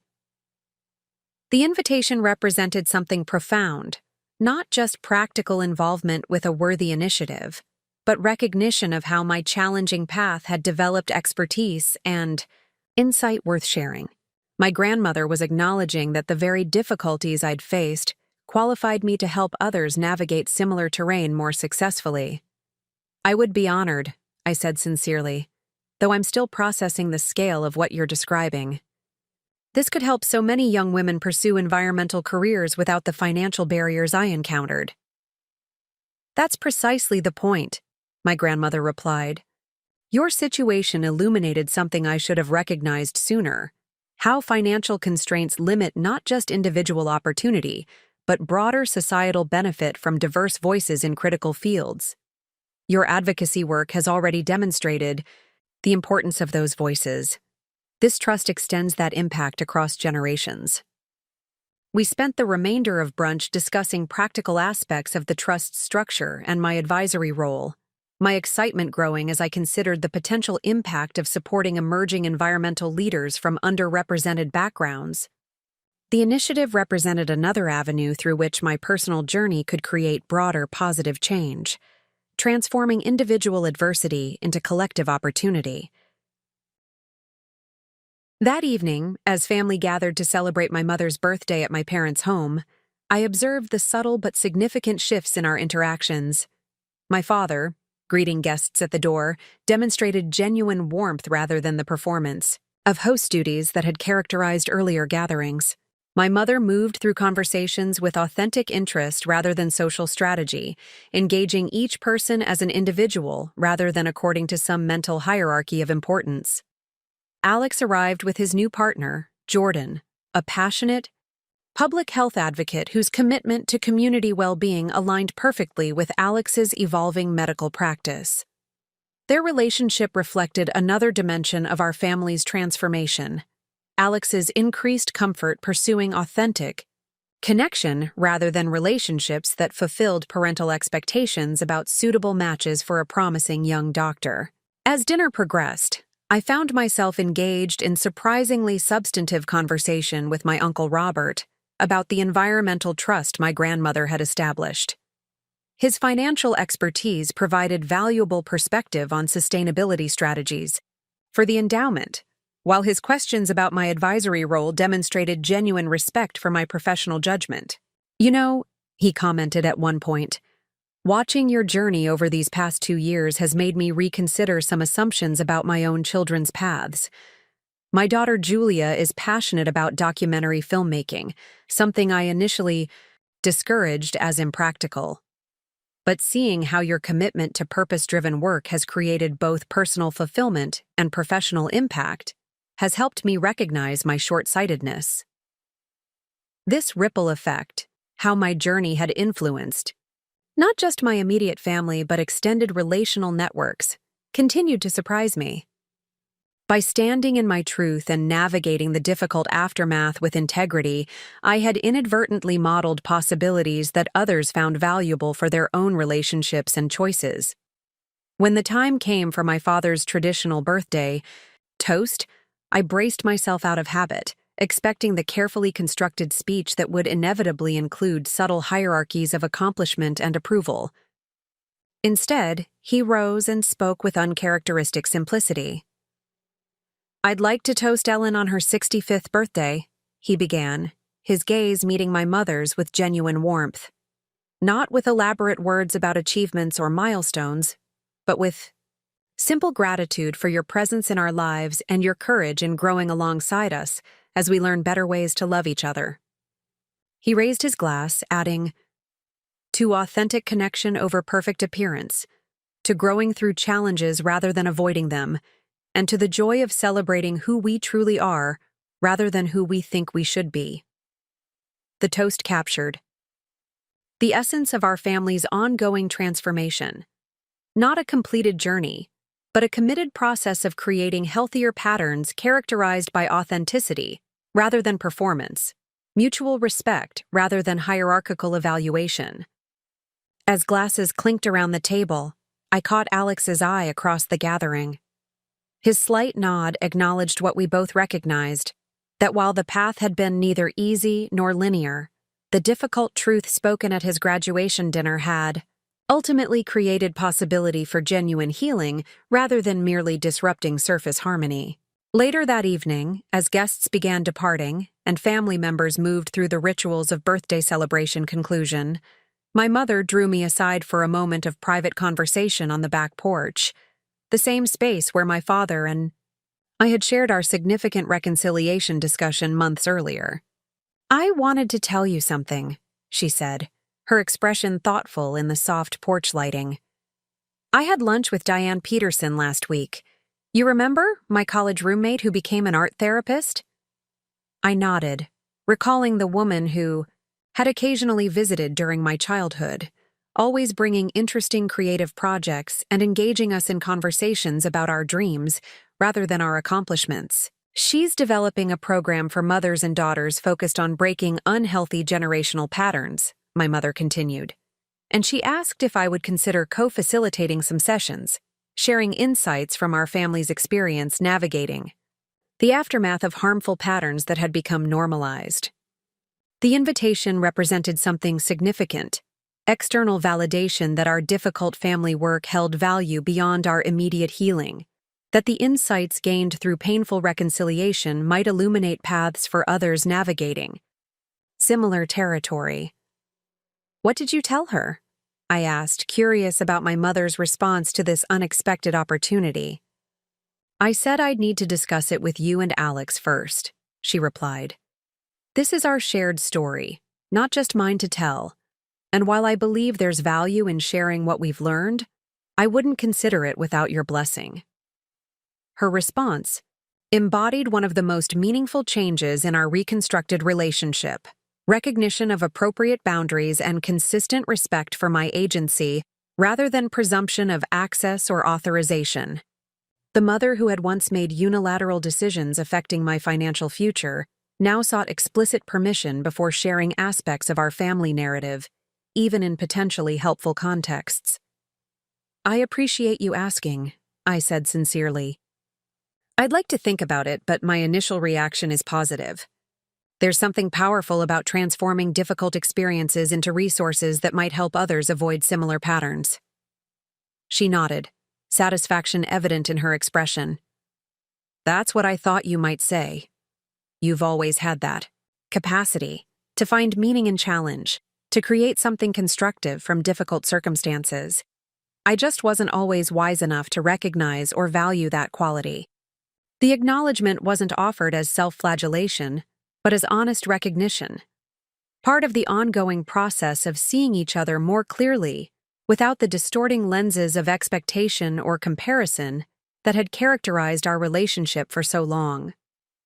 As I drove home that night, the full moon illuminating my familiar route, I reflected on the continuing evolution of my post-revelation life.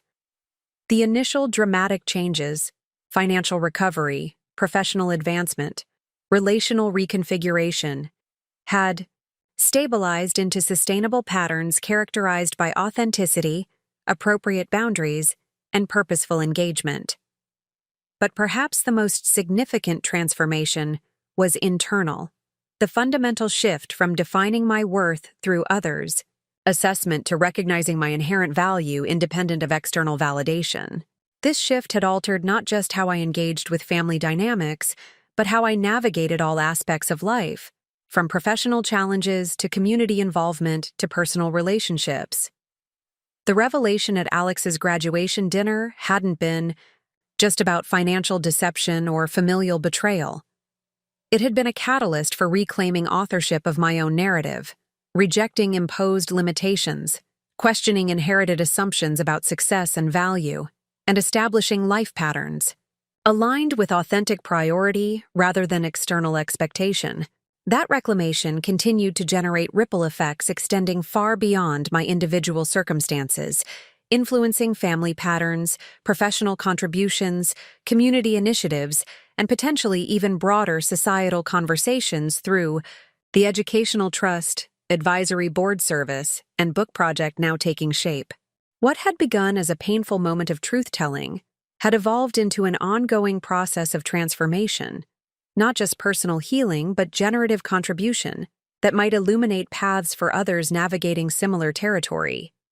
The courage to speak difficult truth had created possibility for authentic connection and meaningful impact that compliance with comfortable fiction could never have produced. As I arrived home and prepared for sleep, I found myself returning to the question that had oriented my conference presentation. What makes transformation possible? In natural systems, in communities, in individuals, in families. The answer continued to evolve through lived experience, but certain elements had become increasingly clear. Transformation requires willingness to see current reality clearly, even when that vision disrupts comfortable narratives or established patterns. It demands courage to speak truth that may initially create discomfort, but ultimately allows for authentic resolution, rather than perpetuating harmful dynamics. It necessitates commitment to ongoing growth, rather than seeking quick fixes or surface harmony that mask underlying issues. Most importantly, transformation begins with reclaiming agency. recognizing that while we cannot control all circumstances or others' responses, we can choose how we engage with reality, what boundaries we establish, and what values guide our choices. That reclamation isn't a single dramatic moment, but a consistent practice of aligning actions with authentic priority rather than external expectation. As I drifted toward sleep, I felt profound gratitude for the difficult journey that had brought me to this place of integrated purpose and authentic engagement. The revelation that had initially seemed like devastating betrayal had ultimately become the catalyst for reclaiming not just financial resources, but personal agency, relational health, and meaningful contribution. The story wasn't finished. Transformation never reaches a static endpoint but continues evolving through new challenges and opportunities. But the foundation established through this journey would support whatever chapters came next, allowing me to face future challenges from a place of grounded authenticity rather than anxious accommodation. And that, perhaps, was the most valuable outcome of speaking truth at Alex's graduation dinner, not just addressing a specific injustice, but fundamentally altering how I engaged with all aspects of life, creating capacity for authentic contribution that would continue generating ripple effects long after the initial revelation had become simply one important chapter in a continuously unfolding story. 2 years after the revelation at Alex's graduation dinner, I found myself on a small stage at the Women in Conservation Leadership Summit, preparing to moderate a panel discussion on redefining success in environmental careers. The audience represented a diverse cross-section of the field: executive directors of established organizations, early career scientists, community advocates, policy specialists, and students contemplating environmental paths. As I welcomed the panelists and introduced our topic, I recalled my own journey through the environmental profession, from the passionate undergraduate whose dreams were constrained by financial reality to the debt-burdened professional working multiple jobs just to stay afloat, and finally to the confident leader who had found ways to align personal values with professional impact. Today, we're exploring how we define success in conservation careers, I began, and perhaps more importantly, who gets to define that success? Is it measured by traditional metrics like titles and compensation, by quantifiable environmental outcomes, by community impact, by personal fulfillment, or some integration of all these factors? The discussion that followed was rich and nuanced, with panelists sharing both professional insights and personal reflections on navigating career paths that often required financial sacrifice, institutional resistance, and societal misunderstanding. Throughout the conversation, I guided the dialogue toward practical strategies for defining and pursuing authentic success in a field where conventional measures often failed to capture meaningful impact. One challenge many of us face, observed Delia Rodriguez, an influential climate policy advocate, is explaining our career choices to people operating from entirely different value systems.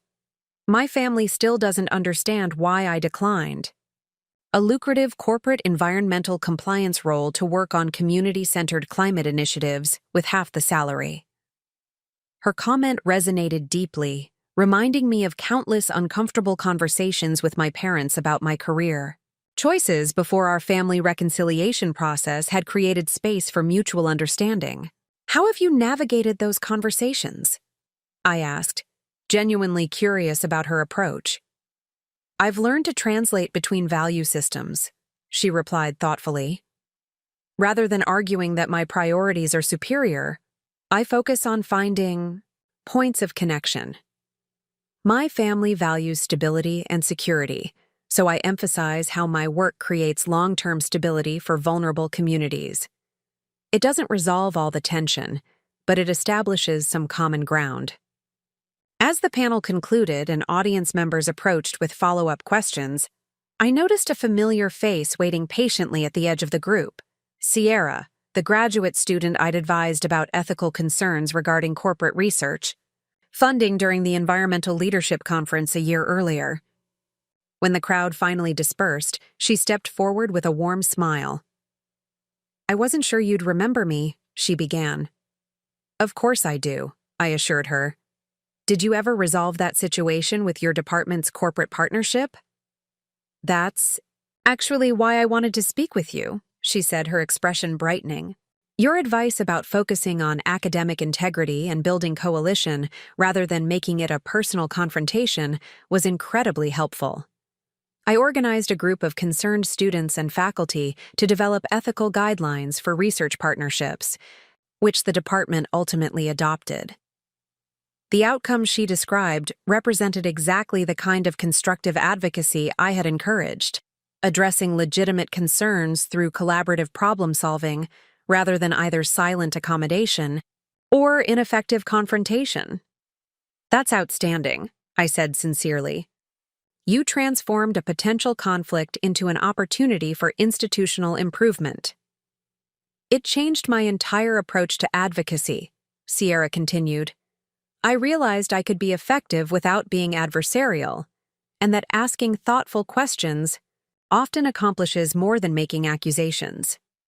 That realization actually led to my current research focus on collaborative approaches to environmental conflict resolution. Her words reflected back to me the essence of what I had learned through my own journey, that effective advocacy requires discernment about appropriate approaches rather than rigid adherence to either accommodation or confrontation. The fact that my guidance had contributed to her professional development was deeply gratifying, a reminder that our individual transformations create ripple effects beyond what we can immediately observe. That evening, as participants gathered for the summit's networking reception, I found myself engaged in conversation with Elise Winterbourne, founder of one of the country's most respected conservation organizations and something of a legend in the field. Her piercing intelligence and strategic vision had shaped environmental policy for decades, making her attention both flattering and slightly intimidating. I've been following your work at the Northwest Conservation Alliance, she said after introductions.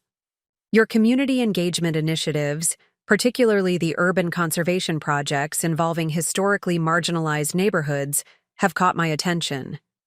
You've managed to make meaningful progress in areas where many organizations struggle to gain traction. Thank you, I replied, genuinely appreciative of her recognition. We've learned that effectiveness requires genuine partnership rather than prescriptive approaches. When communities help shape conservation initiatives from the beginning, implementation becomes collaborative rather than imposed.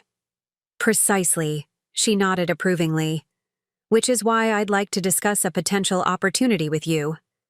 The Winterbourne Foundation is establishing a new fellowship program focused on developing inclusive approaches to conservation leadership.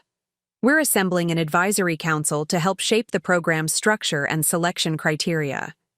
Your perspective would be invaluable. The invitation represented significant professional recognition.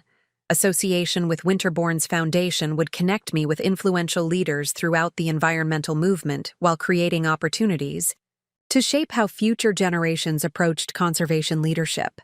I'd be honored, I said, trying to maintain professional composure despite my excitement. The development of diverse leadership is critical for the future of effective conservation work. As we discussed the fellowship program's objectives and timeline, I couldn't help reflecting on how differently I navigated such opportunities now compared to 2 years earlier, where once I would have questioned whether I deserved such recognition or worried about balancing additional responsibilities, I now engaged from a place of confident self-assessment, evaluating how the opportunity aligned with my values and capacity rather than seeking external validation through acceptance. When I returned to my hotel room that evening, I found an email from my grandmother containing photographs of the first recipients of the Women in Environmental Science Scholarship established through her educational trust. The 5 young women, diverse, in background but united by academic promise and financial need, had just completed their first semester of undergraduate studies in various environmental fields. Attached to the email was a note from one recipient, Zara Jackson, expressing how the scholarship had transformed her educational experience. Being able to focus on my studies without working multiple jobs has allowed me to pursue research opportunities I would otherwise have had to decline. More importantly, knowing that someone believes in my potential enough to invest in my education has given me confidence to pursue my environmental aspirations without compromise. Her words captured exactly what we had hoped to accomplish through the scholarship program, not just financial support, but affirmation of worth and potential that might prevent others from facing the same barriers and self-doubt I had navigated. The note brought tears to my eyes, a tangible reminder that painful personal experience could be transformed into meaningful support for others when approached with intention and perspective. I responded to my grandmother with heartfelt gratitude for her vision in establishing the trust and updates about the advisory board position with the Winterbourne Foundation. Her reply came quickly. "Your expertise is being recognized by the most respected figures in your field, exactly as it should be. I'm pleased but not surprised. Your capacity to transform challenge into opportunity and personal experience into broader contribution is extraordinary." Her assessment touched me deeply. Throughout my childhood and early adulthood, I had internalized my parents' evaluation of my environmental path as less valuable than my brother's medical career. Now, through both professional recognition and my grandmother's unwavering support, I was fully embracing the legitimacy and impact of my chosen field without the qualifiers or apologies that had once characterized my self-presentation. Up next, you've got 2 more standout stories right on your screen. If this one hit the mark, you won't want to pass these up. Just click and check them out. And don't forget to subscribe and turn on the notification bell so you don't miss any upload. From us,